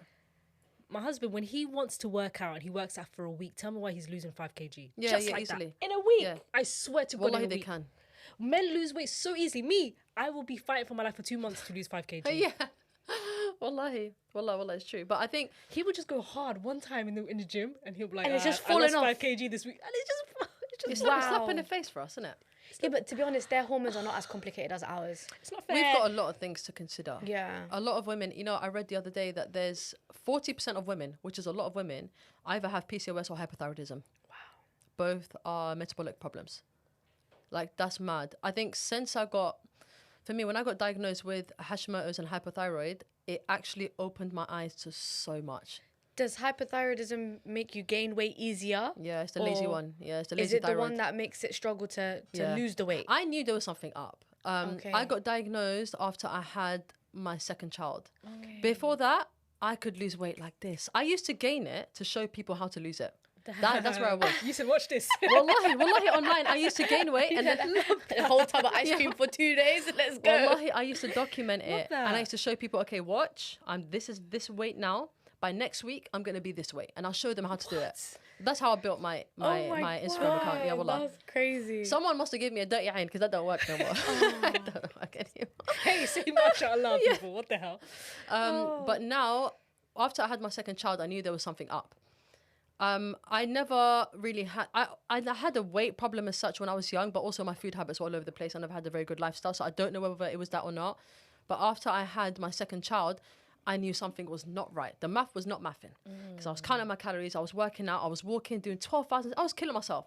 12,000 steps a day, everything. And I'm realising, why am I just gaining weight? What? Something was not okay. Something was not right. Yeah. I just was not feeling my best. When I went back to Saudi, I was like, no, I need to find out what the hell's going on. And I got a few blood tests and they're like, yep, there it is. You got Hashimoto's and hypothyroid. I cried. Because that for me meant I've worked hard my whole life to kind of stay fit. And imagine, I wasn't even the type of girl to eat a lot of junk. So I felt like if I was going to get the disease, if you told me, I would have just enjoyed myself a little bit more. I could have had more pizza, gone here, KFC, God knows what. But I've been so cautious and careful for the majority of my life to then get slapped with, you've got a chronic condition that you got to have for the rest of your life, and here's a pill. Almost like, Wallahi, I felt let down. Yeah. Wallahi, that was, I think, a big test for me because I was like, now look. And then, to be honest, it opened my eyes. It was a blessing in disguise, to be honest, because then I started to learn a lot more, and it actually opened up my clientele by a lot, because then people were like, she can relate to me now. Yeah. But the thing is about hypothyroidism is, and with PCOS as well, no matter what you do, if it's not under control, you're not going to lose weight. Wow. You're not going to lose weight. You're just not. You can eat low. You can do carnivore. You can do whatever you want. So how do you keep it under control when it comes So they to... give you medication. Yeah. Oh, yeah, okay. And to be honest, you have to have like a low stress lifestyle as well. Hey. For me, I've only been diagnosed for a year, so I'm still trying to figure this out. Thyroxine, innit? Yeah, levothyroxine, yeah. Yeah, levothyroxine. It doesn't really do much though. It doesn't really do much though. It works for like the first 3 months. It gets your weight back to where it needs to be. And then the minute you sit next to a croissant, you gain weight. Do you know what's so mad about levothyroxine as well? You only got up in dosage. Yeah. So when it stops working, they got to give you more. I started And off quite high anyway, and that's where I've been. Yeah. To be honest. But for me, I felt like it was such a slap in the face because I was like, I've been leading a healthy lifestyle for the best part of a decade. To then be like, here you go, you got a chronic illness and you got to deal with that now, and that's it, we'll call it a day. I know a couple people that have that. Oh, Hashimoto's. it was hard, but I feel like now, like I said, like now it's pushed me to educate myself and to get qualified in this area to work with others that have the same condition, because you can lose weight. You just have to make small tweaks, and inshallah you can find a way. But I don't think it's fair. A lot of women out there have these hormonal conditions and they don't know. They just think that they're lazy. They just think that it's just me. But you know what? There was a client that I was working with. She was doing everything right. And by the way that I work, one of my unique selling points is that I'm not just a coach that tells you, here's your calories, this is what you need to do, go and do it. Is I actually go into their food logs and I can view everything they're consuming from the morning until the evening for 7 days straight. So I go in to see what they're consuming. This girl, wallahi, she's doing bits. She weighs all of her food. She's very cautious about her macros. She works out 2 to 3 times a week. She does her steps, and she's got little kids. Damn. Wow. But she's not losing any weight though. Wow. Oh. And I told her, listen, you got to go get a blood test. And there it was, hypothyroid. It was like, a lot of women don't know. A lot of women, they don't know. Are there no symptoms? To be honest, if you've got kids, it will kind of feel like I'm just tired because I got kids. Do you know what I mean? Of course. I'm waking up early. That's what happened to me. I just thought maybe it's just postpartum. I didn't think it was anything. I just thought I'm just knackered. My hair's falling out because of postpartum. My skin is not great because of postpartum, blah, blah, blah. And then it can get blurred, And there it was. She's like, I got hypothyroidism. It's like, why don't women check themselves earlier? I think every woman needs to get a blood test once a year. I need to get blood tests. Same. Because sometimes I'm like, how's my body doing? I don't even know what's going on. Yeah, no, it's good to know. Like, it's good to get a good Also, your MOT. vitamin levels as well. Vitamins, You need to know, everything. like, It's if good you're to know. deficient in anything. Also, it will allow you to know what foods work for your body and what doesn't. So, for example, with myself even, I have like a kind of moderate to low carbohydrate diet because of my hypothyroidism. I don't do very well with gluten. I don't do very well with... I don't eat pasta. I don't even sit next to it. No way. Hell no. No way. Don't even sit next to it. No. It doesn't work. It does not work for me. Oh, I can feel it instantly. no way. So for me, like, obviously now I'm a weight where I'm happy, so I kind of can maintain my weight. But if I wanted to lose weight, the first thing I would do as a person with hypothyroidism or even a person with PCOS, I'd try to cut out some carbohydrates. I wouldn't eliminate it, but I would cut it quite low, like under 100 grams a day. And most women are consuming over 250 a day. So I wouldn't say you need to go straight keto, but you got to lessen that. And most of my clients that have hormonal conditions, lessening their carbohydrates goes a very long way. And by the way, losing weight if you've got PCOS or hypothyroidism, it doesn't mean it's impossible. It just means it's going to be a lot slower than the average woman. Yeah. It means that 1 meal out is going to set you back 2 weeks. Wow. You have to be cautious. That's why a lot of people are like, like, you're too much. It's like, it's not too much. I have to pick up the pieces. Do you know what I mean? So I have to be strong with myself and be like, no, I'm not going to do this because I know what consequences I have to deal with that. Do you know what I mean? So I always tell my clients that have like the average person, average healthy woman with no hormonal condition should be able to lose between, let's call it 300 grams to a kilo a week, depending on your starting weight. That should be easy. You shouldn't have to bend over. You can do that with a few workouts, some steps, and tweaking your diet a little bit. If you've got hypothyroidism or PCOS or any sort of insulin resistance, wallahi, you'll be lucky to lose 200 grams every 2 weeks. Wow. It took me almost a year to get back to my postpartum weight. And with my first child, when I didn't have hypothyroidism, by 12 weeks, I was there. 12 weeks? Yeah. Oh my God. I was busy though. When you got a little baby, you don't really, and you're by yourself, you don't really cook. So I'll eat whatever's available, kind of, and I was working out as well. I got back to working out earlier that time. Wow. So yeah, I got back to my pre-pregnancy weight quickly, and I got back into the gym, mashallah, quick. But this time around, it was a lot harder. 12 weeks compared to a year. That's a very long time. Yeah, and that was me bending over backwards. Wallahi, like how much food I had to cut out. I went carnivore for a while. My breakfast had to change. Like the first thing, like, when you're on a fitness journey, it becomes like a lifestyle. So I had certain foods that I would eat every day that I wouldn't think twice about. Like I'd wake up, I'd have toast and I would have my eggs. Now it's more like avocado, eggs, maybe one slice of toast or half a toast, but I try not to have it at all. Okay. Do you know what I mean? Toast, yeah. To be honest, if you've got, by the way, avocado is a carb. Avocado is a carb. So It's you can't a carb? Yeah, avocado is a carb. My good sis, I don't even like I avocado thought it like was that. just fats.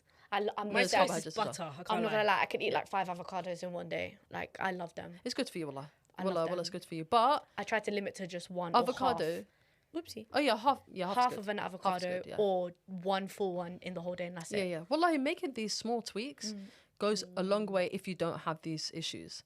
I didn't implement any of the walking or like much of the exercise simply because I wanted to pattern one thing at a time. Yeah, this is right? healthy. If I do too many things, I'll just end up You'll mess quitting, up. Yeah. right? Too much, And I don't want to do that. You know so what? I've been patterning the food. Yes. And one now, thing at a time. Now that I've patterned the food, Now I've locked that in. I've locked it in. Next one. I'm gonna now go Lock in into the the next one, yeah. steps, Yeah. right? But you've inspired me to get a blood test. Well, no, get it done. Get it You've done. It's not inspired me going to get a cost you blood nothing. test, for real. Because If I don't know, anything- maybe I have that. It's going to cost you more by not checking. You're right. Do you know what I mean? You're right. But I do think as well, there is an element for a lot of women, they have insulin resistance even if nothing comes up on the blood test. Because look, this is my opinion, and I've worked with hundreds of women. You're eating right. You're not binging. You're doing the right thing 80% of the time. You don't even have to be 100%.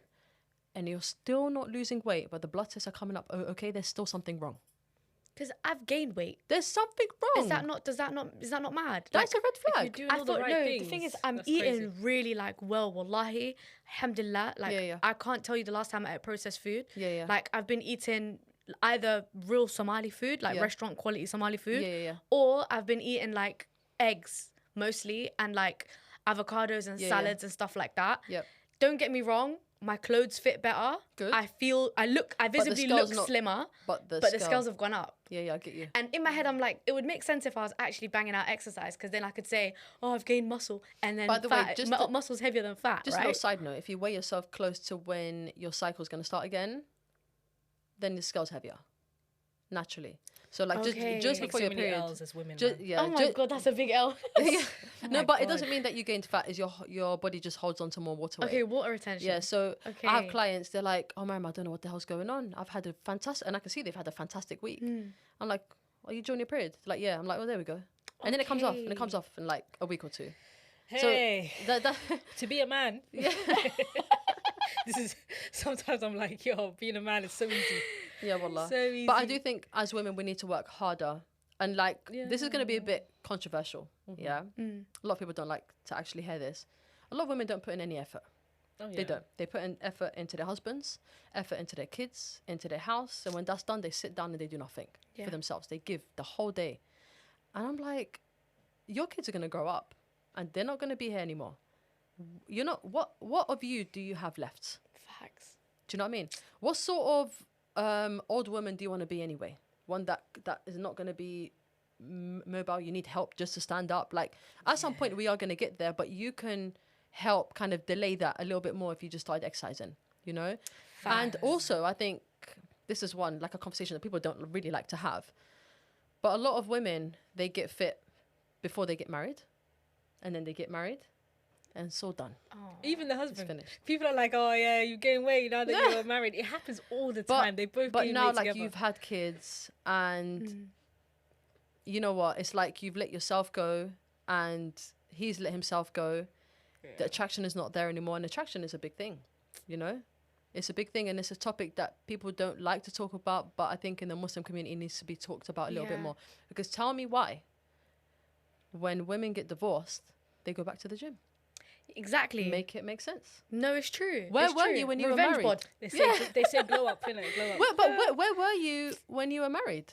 Why couldn't you put in? And by the way, now you're a single mom, and now you're putting in the effort. How? No, but you know what? Yeah, wallahi, as a divorced person, as the only divorced person in this room, I can definitely say to you, when you remove the husband, You've got a better mental automatically you have more time. Yeah. Genuinely. Yeah, I Like, believe that. I like, believe that. Yeah. And it's not even to say that like whether your marriage is good or bad, whatever, right? Or in the middle. You save time. When you get rid of, I mean, don't get rid of your husband if it's a good marriage, innit? But all I'm saying is that it's like You not, free up it's some like not time. having your kids. Yeah, like yeah, it's yeah. like your kids being You've away got less at your mum's house responsibility. for a You've got week, less right? responsibility now. You have one huge less responsibility. Yeah, absolutely.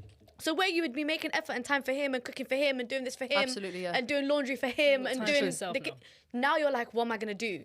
Because that whole element is you don't have to think about it. It's not a break. It's like forever. Absolutely. Like you're not going back. But- so you now can put all of that effort into yourself. But I do like to look at things from an honest point of view. Yeah. Sometimes in a marriage, especially when the guy is keeping fit.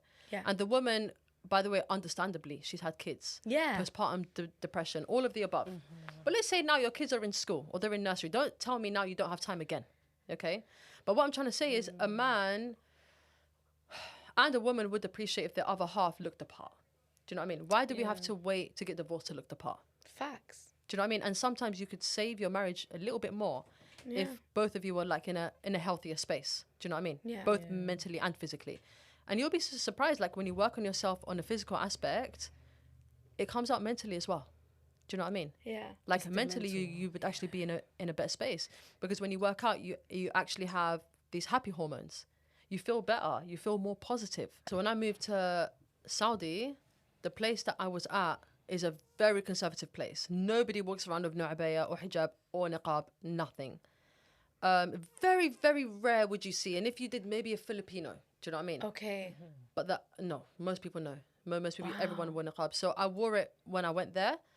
But a bit of a side note, my family wear it here in London. So it's never been anything that is like... It wasn't unfamiliar. Yeah. It wasn't unfamiliar. And I knew I always wanted to wear it. Oh. So I wore it there.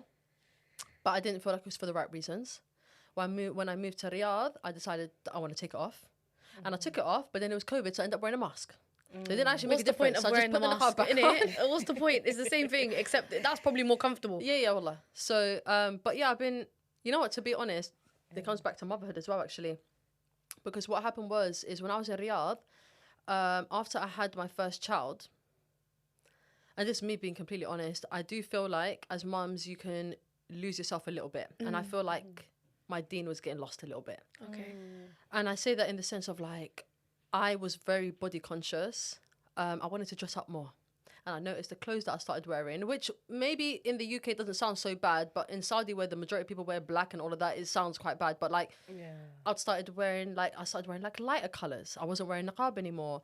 I'd wear my scarf and wear a bit more makeup. And I could see the way that I was going wasn't a place that I really was happy with being a mum. And because of the mother that I have and how I grew up, I had a certain standard of what motherhood looks like. And that's always based on your mum, isn't it? Yeah. And I remember one day, because I was thinking about it for a while, I was like, I don't really like how I am these days. And, you know, like, I want to be a better example to my son. And now in a time where nobody wears niqab anymore, I want my son to feel like niqab is normal.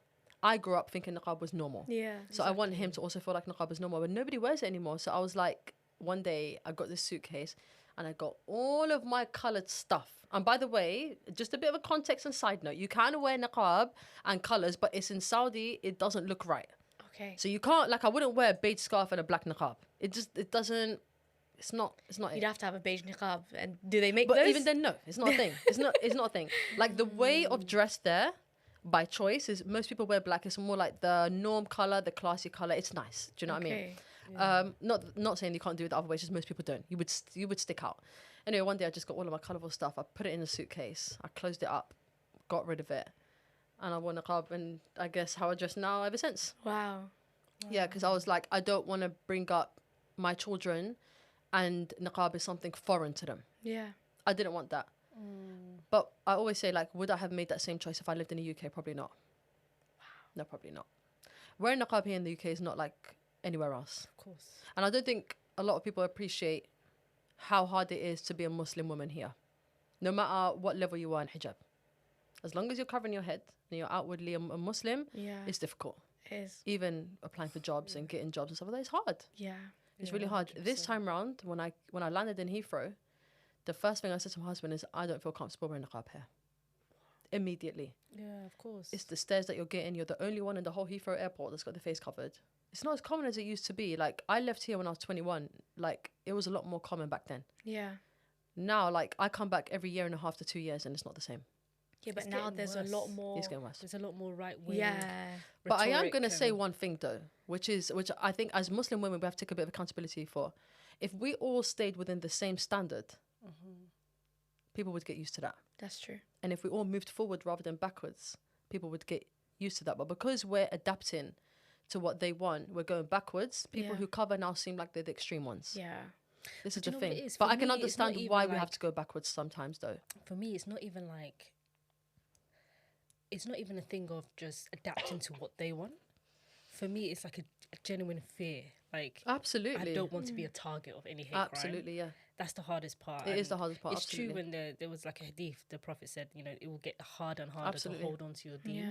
Absolutely. So true. I don't Peace feel be upon comfortable wearing niqab here at all. Wow. Yeah, I it's don't not like easy. it at all, yeah.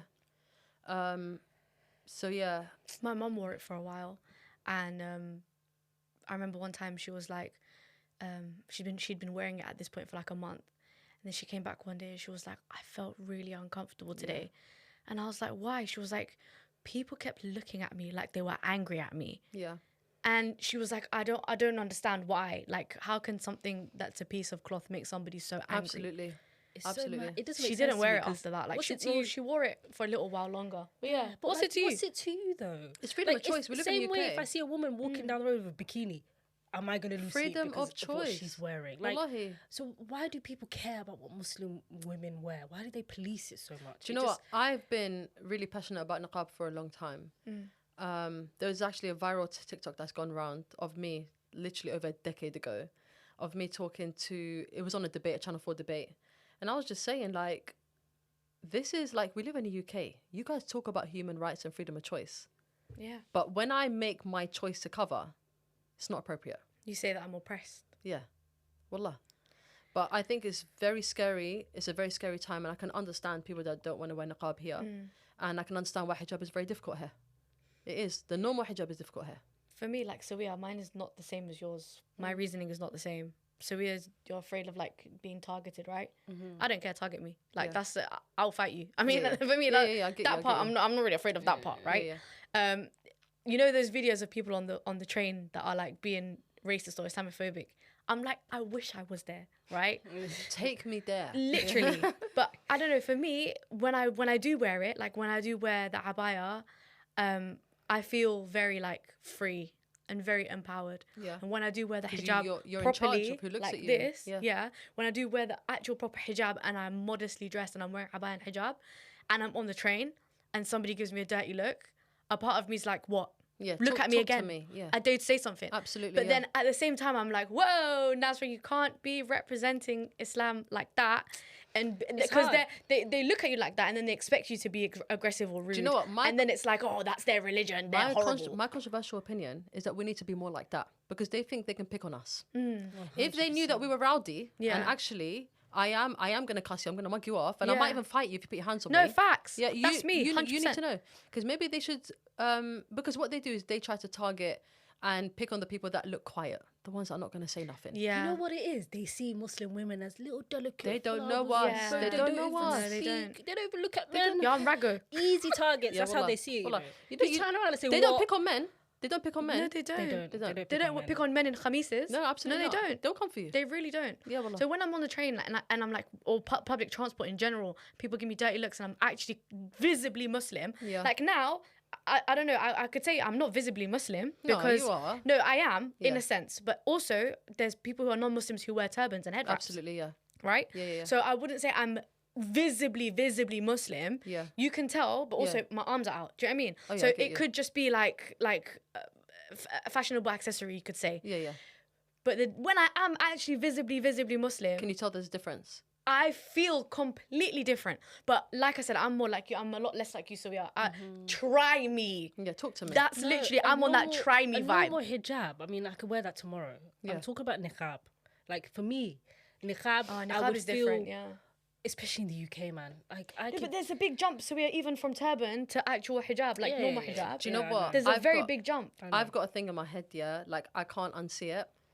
Like you need to look at it from their point of view. And this is me playing devil's advocate, yeah. You got a woman, double buggy, yeah. She's a mess, yeah. Niqab, she's sweating, it's hot outside, she's got bare shopping, but it doesn't look good. Yeah. It doesn't actually look good. especially when it's hot. So you look like, yeah, well, like this was me last year postpartum, yeah.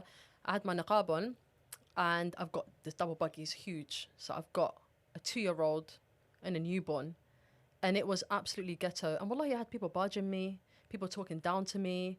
And at the time, the whole thing in Palestine was happening. Yeah. So there was a lot of protests. So things were quite, I guess, heated at the time. Yeah. So I felt like I was just a target everywhere I went.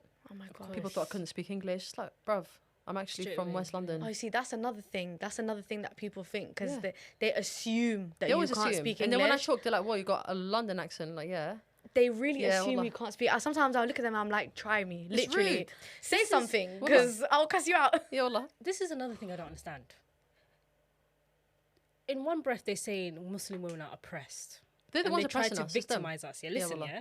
But like, why is it that you outwardly also oppress us as well? Yeah, wallah. Facts. Like, why is it that when you see a Muslim woman, the first thing you do is get angry and spew hate and whatnot? If you think that she's being oppressed, why don't you treat her like a victim then? Absolutely. Do you get it? Absolutely. They're never nice about it. So Absolutely. it's like, are you with me or not? Do you think Yeah, I'm being wallah. oppressed or do you Yeah, wallah. want Are you to on be my the side or oppressor? not? Whose Are side you you on? on my side or not? But Yeah, also, wallah. have you asked her if it's her choice to wear it? Like, Yeah, wallah. you're saying she's oppressed, you're assuming. Yes. And then you're gonna get at her for being oppressed. But Good you're still support hating. system. So exactly, Amazing. that's what I'm saying. Well done. And I feel like most times as well, when people stare, maybe I don't think. Sometimes you can tell. Like I think they're curious. sometimes Yeah. they're just thinking to themselves, "Oh, she must be hot on them there." I think that's why they stare more time. They're just like, oh, "How is she not hot?" Have they been to Saudi Arabia or UAE? No, How hot it is a lot there? of people that are like that haven't left England. That's, Bruh. yeah, wallah, A you're lot right. of them, genuinely, I've noticed that, you know, the toothless society. Yeah. Yeah, they haven't left England. Yeah, so wallah. Yeah, wallah, I get maybe you. the furthest they've been is Benidorm. But that's basically England and Spain. Yeah, So- Mallorca, bit of Ibiza. You lot went to To be honest, Magaluf, like no, but also I think people need to appreciate. Yeah, it is hot. Of course it's hot, but it's still my choice. yeah. It's still Do you know your what I mean? It's choice. still my Still your choice. choice. Like, let's say I wasn't a Muslim and I woke up in the morning and I decided to wear what I'm wearing now. Would it still be a problem? Or is it just because I'm not? I mean, I'm a Muslim? nuns wear, like, they're covered everything except for maybe just their And face. they get respected, by the way. Exactly. Yeah. So it's Yeah, okay yeah. for the nuns. Why is there a double standard? There's wallah. okay for the nuns to wear, like, Absolutely. very modest, cover their hair all the way up to here. Like, Yeah, they've yeah. got long robes on. Yeah. That's okay. But abaya and hijab is not okay. Yeah, wallah. Just say you're an Islamophobe. Just say you don't like get Islam. so much hate online. I get so much. Alhamdulillah, I'm a confident and I'm a Alhamdulillah, strong person alhamdulillah, because I alhamdulillah. don't take anything to heart.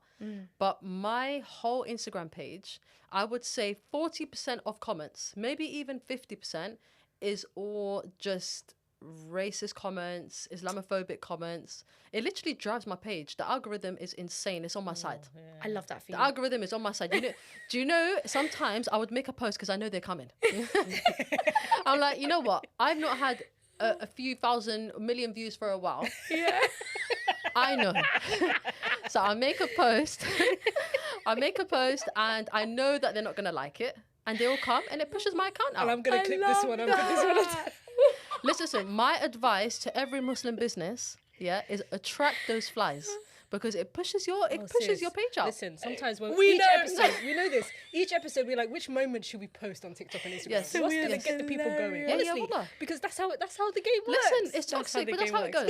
goes. Yeah, wallah. The game is the game. Wallahi, you know what? I think the first time I experienced, I would say Islamophobia, like online, is, wallah, it was such a simple, it got over 15 million views. It was a reel that I made. It was a simple reel. It said a women's only gym in Saudi Arabia. And I literally just filmed myself going into the gym and the things that they have. So they had like a prayer room, a PT room, a workout room, like a place where you can put all of your abayas. And people were mad. Why? They were like, why can't women be in the men and women's gym? Why the Like, hell would I want to Why be around you men? perverts? Why are you dying to see us? wallahi, if Why you are did you dying? They're so desperate to have access. Wallah. They're so mad. Oh that yeah, you and decided also to cover because your the face as well, windows, like- you can't see through the windows as well. They were like, wow, this is so oppressive. Wallahi, it's got over, I can't count how many views, probably over 15 million views, and the comments were over 1 million. And my people are God. just cussing They're so mad how that we don't wanna oppressive be. this system is. They don't know. I was happy going there. It was a you pure pay gym. money to Yeah, go well, there. They It's not free. want to go there, guys. They want to go. By the way, it was a pure gym as well. It was a pure gym as well, and I was so happy about Sis, it. it's not just Muslim women who don't want to work out around Absolutely. men. Even non-Muslim. Have you obviously shout out to Natalie? You remember? Shout out to that's a- Natalie. I'm dying to go there, you know. Yes. I'm dying to she's go in, there. is in my local borough. but Mashallah, good there's for you, there's a man. long wait list, man. I can't like. My friend, It's 3,000 local. women or 5,000 women something, they signed up for it. Was it 15,000? I will pay triple to go 30,000. to that gym. Wow. I will pay triple to go You to know, that gym. people Women's are only gym, I want to be complaining. there. Non-Muslim women are uncomfortable working around wallah. men because People you know are men be men. complaining. They- So we are. Were they About the complaining price. about the price? She's like, Wallahi, it's like I'll pay 120 double. pounds. It's like 120 pounds a month. People are like, how dare you? You literally charge spend 3 that on times. food. You spend that on food on a weekend. One weekend you Why spent can't that. you spend on your You well-being? walked out of your house and spent 50 quid Wallah, in one day. I don't even know where it went. On an Uber. 120 pounds. That's 2 days and a bit. If Come it on. was a women's only gym, I'll pay £200. Absolutely. I don't care. It's Shout out to freedom. Natalie, bro. Shout out to If Natalie. I didn't live so Natalie. far away, I would be coming to your Listen, gym. I my would go God. from Saudi Arabia. I would catch a flight. to go to that gym. Wallahi, we're lucky we have these kind of opportunities here. Shout out to Finally, Natalie. Honestly, Big we shout need outs to more, Natalie, we need man. more And it's of all that. pink. yeah, wallah, it's So banging. cute. But Yeah, people wallah. are angry. Why People are people are so angry? People are cheap, man. People are cheap. Wallah. She did all of that postpartum too. Shout out to Natalie. Honestly, shout out to Natalie. You know what I love? we respect she it. had you would like this. You know, Oh. she had that alarm that if you leave the gym late, you can take it. So if anything happens to you on the way back, you can. That's banging. And also, I don't someone who's paying understand. £50 a month is not going to bring that back. It's going to get jacked. This is what I feel like. This is why she made the price what it is, so a certain caliber of people can be there. Do you know what I mean? Listen, that's what I'm If it's cheap, saying. you get cheap people. Yes. She really Do you know what I mean? Everything. No, good for her. Do you know wallah. that's so beautiful as well? And I think still 120. It's okay. It's so calm. Wallah, is calm. She could even charge 150. I would Genuinely. I would pay more than that.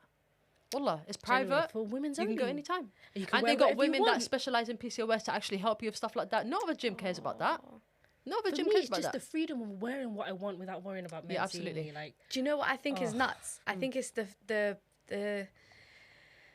whole society is just geared and tailored towards attacking anyone who wants to improve the betterment of women in general. Absolutely. They can't stand women doing well. They're not for They can't. They're not. for women's rights I and hate it. feminism. They think they're feminists, but they're not. I don't like at all. It makes me feel a bit like, what am I doing here? Yeah, you wallah. know. They want to control our every aspect of And life. you know what pisses me off even more? It's the women who are feeding the patriarchy. Absolutely, wallah. Why? Yeah, pick me. I hope he picks you. Yeah. I hope he picks you. And he's not even gonna. That's the thing. But wallahi, I do think, like now, like the whole Islamophobia and stuff like that, especially online, I'm sure you guys must get that as well. Wallahi, it's hard. Now, do you know what? 100%. We get they more. can't fathom. There are Muslim men. I think Muslim men are Yeah. our biggest haters. By the way, it's women Our as They well. can't Muslim men are our fathom- biggest haters. It's more Oh, men Muslim, for us. you know, I don't even want to talk about that. They can't fathom seeing two Muslim women just talking about motherhood and taking care of ourselves. Yeah. They cannot, like, for them, they straight just cuss us. Yeah. No, I really, Whores. honestly, with Muslim men, I don't even like to talk about it because, to be honest, they cause me a lot of problems online, man. No way. Yeah, wallah. I thought maybe for you it would just be the right wings No, and the no, non-Muslims. no, it's Wait, Muslims. Is it Wow. Muslims? They're saying I shouldn't even be online in the first place. Oh, for God's sake. I know. Oh, to what extreme are we going to take this, man? Let me tell you what I've noticed. Yeah, people come to me all the time and they're like, you know what, Mariam, you shouldn't be online. You're a niqabi. You should be hidden, la la la, and all of that. But you'll follow fitness women that are not wearing any clothes at all. You will support her. You will support another woman You're so right. who's showing her whole self. But because I'm a Muslim and I should know better, you wouldn't support me. You wouldn't. And this is why we can't do better. This is why, as a Muslim community, we don't get far because we don't know how to support each other. Do you know what I mean? The minute you see, and like, they're like, oh, you're wearing a bit of mascara. You're gonna unfollow me, and you're gonna say that Mariam is doing A, B, and C just Tabarruj. because, like, flipping out. But Wallah. you follow Khloe Kardashian and Yeah, probably that's appropriate. Forget that. After she did her body and Nah. they made it out like she was working out for Wallahi. 5 years. Come And on, then wallahi. started fat shaming everyone. that's Wallah. very cheeky. It's that was so cheeky. so cheeky. It's the cheek, wallah. No, but so we are, for real, like the Muslim men, Why you follow Khloe Kardashian? the Muslim men, I mean, I don't even want to know about their sins, yeah, but like, you're complaining about two women talking about motherhood or like Yeah. a I'm making things niqabi easy doing for us. fitness. Yeah. You I'm making probably things follow easy. people, subscribe to people on OnlyFans. Like, Yeah, wallah. don't do that. And wallah, and Don't do that. do you know what? For me, it's the cheek of it. Even like when they say, you know, Muslim women have to be doing less, la la la. But when you go to a doctor, you want your wife seen by a woman, but you don't want her to work hard. You don't want her to be out there. Do you know what I mean?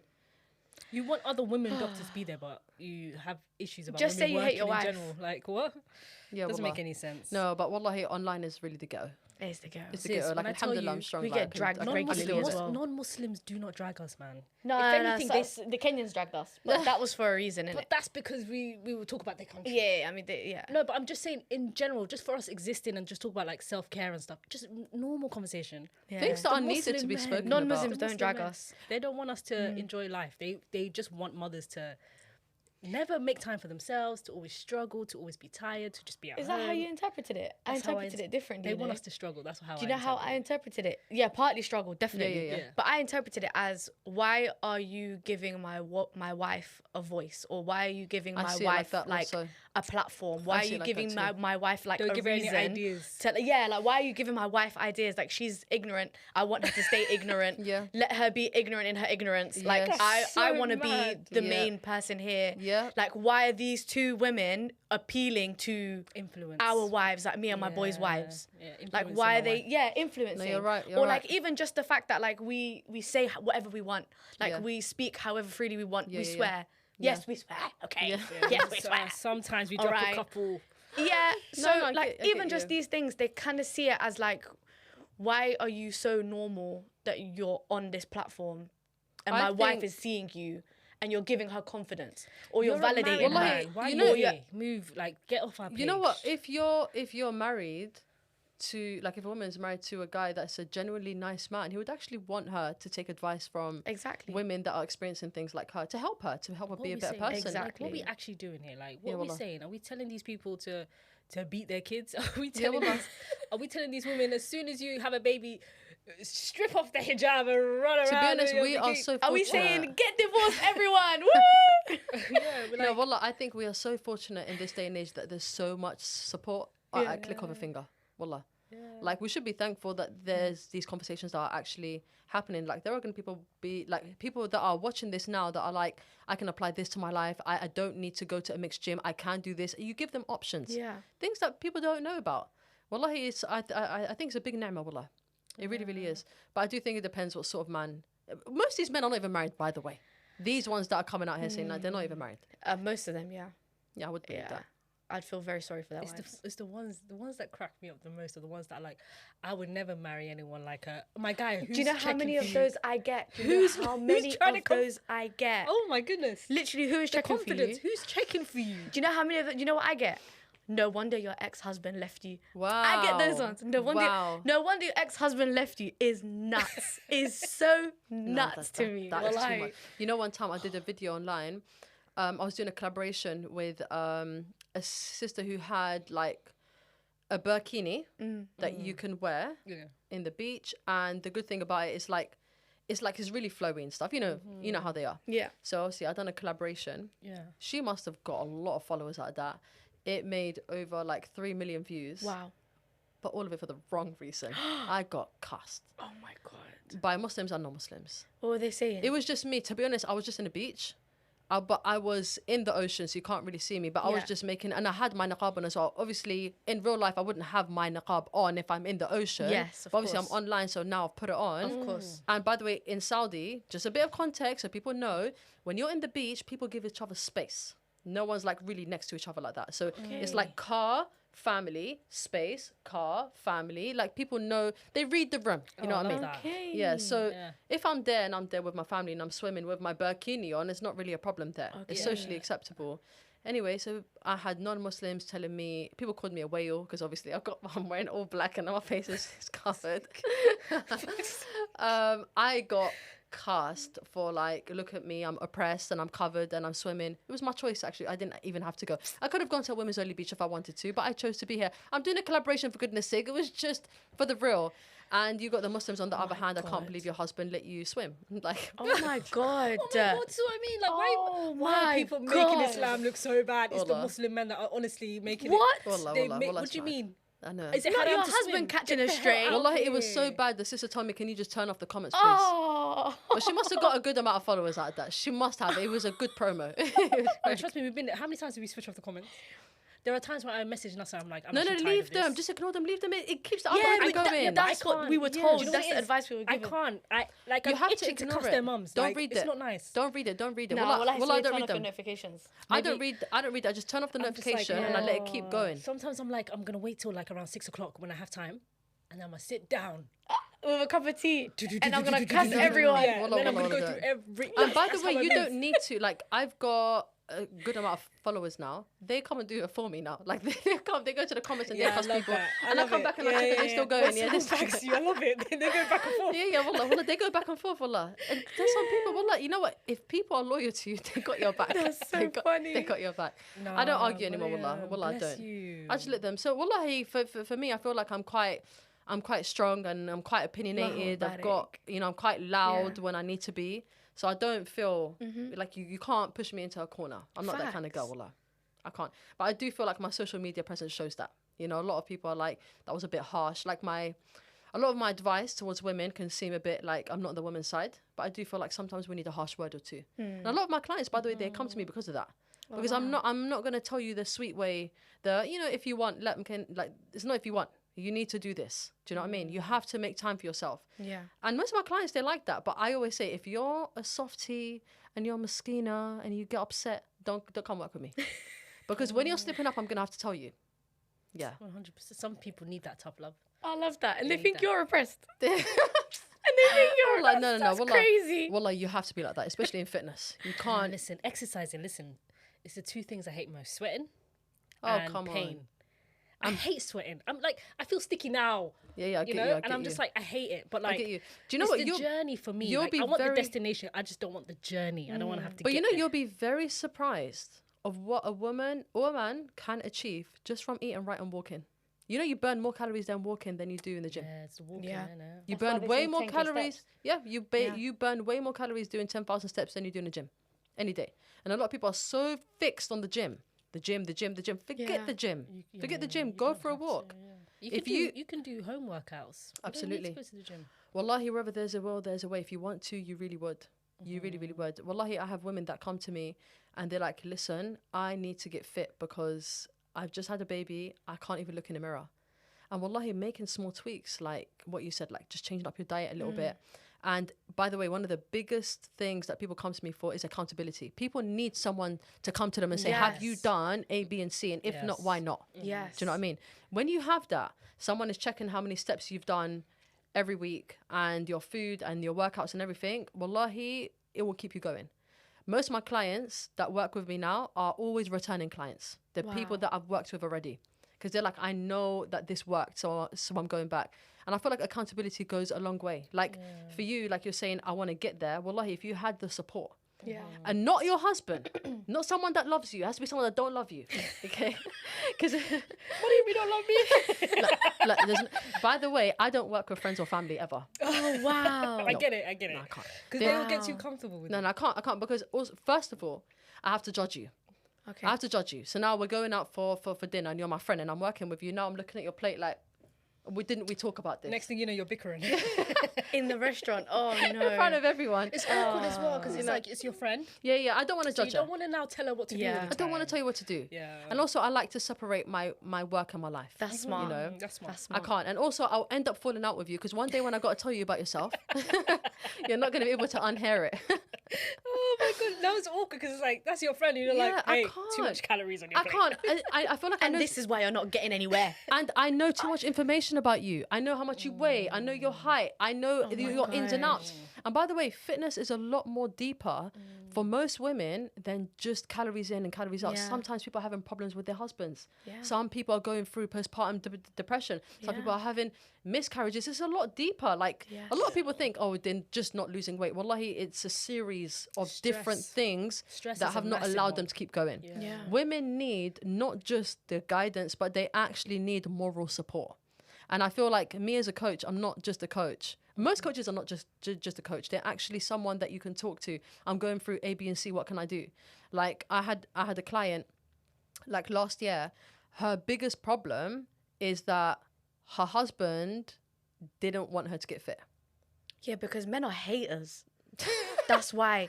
Men No, are haters. I don't know what it was, But but he's he's just saying you're going to attract other men. No. I think it was more of some men have this thing where you're going to become manly. And it's just an uneducation thing. Or it could be a number of things. I don't know. I'm not going to ask in it. But Men are haters. Bodybuilder Yeah, I vibes, don't that's know. what he thought. It's because you're going to do one gym session and you're going to look like Eddie Abu. Yeah, wallah, absolutely. So it's like trying to navigate that and to teach them to educate their partners Yeah. and how their partners can support them as well. And then there's the complete other end where the person is like really, really fit. Like I had a client where her husband was a trainer, but his idea of how a woman should lose weight was a lot more strict. So she's like, I don't want to live like that. Yeah. I don't want to eat a salad and chicken every day. Do you know what I mean? So it's just like helping her kind of navigate that and to appreciate that a man and a woman's fitness journey looks different. I Like- would hate to be married to a personal trainer. Oh my god. Oh my, I would love it. I would love it. I would hate that. No, I'm not going to lie. Look, Given my look, diet, look, I would look, hate that. look, I'm a trainer and my husband isn't. But wallahi, my work never comes into my house. I'm not that kind of person. You do you. If my husband wants to men order can get pizza, really good for you. I might have a slice, but we'll call it a day. Yeah. But me from the beginning of my marriage, I've always told my husband, what has my stomach got to do with yours? Like, because sometimes he's like, oh, why don't you just, bruv, look, you enjoy you. Yeah. For me, I've got to go. And for him, it's easy. Like you said, they just go to the gym and they achieve what they want to achieve. For me, I have to bend over backwards. So it's not fair for me to kind of Yeah. hold. Fair, Yeah, do you know what I mean? You can't hold yourself to the same standard. No, I can't. Yeah. I can't. And he shouldn't, your client's husband shouldn't hold her to the same standard either. Absolutely. Because him being a fitness trainer, he should understand how different bodies work and how Absolutely. different genders' bodies work. Yeah, wallah. Obviously, men are very different. They have more muscle than we do. But I do feel like when men are on it, they're a lot more strict. Yeah. Do you know what I mean? But I do feel like Yeah, but that's why they fall militant, off as well. I don't know. Yeah. I don't know how they live in that militant. It's too much. It's too much. But wallah, like, I do feel like a lot of women, they just have to know that fitness, it doesn't have to be your whole life. It's only a snippet. If it feels like it's your whole life, you're doing it wrong. Yeah. If you feel like every waking moment you're thinking about food and your calories and what you're going to cook, and no, then it's wrong. You know? But wallahi, I think we are at a time we're so fortunate to have all this stuff online. All the information is there. That's true. No, if you go on Alhamdulillah. YouTube, how many home workouts can you do for free? You know, So like many. it's really, Yeah, it's wallah. really easy. Yeah, There's so many. I hear it. So But, yeah, Mariam, Please you have to plug wrap up. yourself. Tell people where they can find you. go on Instagram right now at mariam.motivates. Mariam Motivates. You can follow me there. I'm not on TikTok properly just yet, but that's where I am. You can DM me if you want any advice. You can work with me. And yeah, that's me. Thank you so much. I love Honestly, that. like It was nice to be there here. were so many gems in there that I'm gonna definitely Inshallah. implement because Wallah, by the way, wallah, I told you guys already, you guys' podcast helped me. Wallah. Wallah. When I first had my first child and I've got him in the sling and I'm listening to you guys' podcast and I'm cleaning and all of that. Wallah, this was helpful, wallah. It's really helpful. It's good that thank you guys you, do what man. you do, wallah. It's I feel amazing. like we need Wallahi, it to means a shed lot. light Wallahi, it on means a lot. a lot of topics. Yeah, absolutely. It lot means of so much topics. because we both knew how it felt to be Yeah. postpartum Yeah, and yeah. not having. Also, nobody Any talks about support. it. Yeah. No one talks about it. Nobody talks about it. I mean, now a lot more people are coming out and Alhamdulillah, talking now, about yeah. it. We Yeah, love yeah. that. Yeah, yeah. We love that. Trendsetters. Yeah. We're paving the way. Especially We for, walk like, so you can run. especially yeah, for wallah. Muslim women as well. It was very rare for Muslim women to be No, talking about definitely. Very rare. In Yeah. the Somali community, I think we're the only ones. motherhood. Yeah. We were the only ones, literally, in our community. It's Oh, actually, important. no, we're the only ones. It's important. Yeah.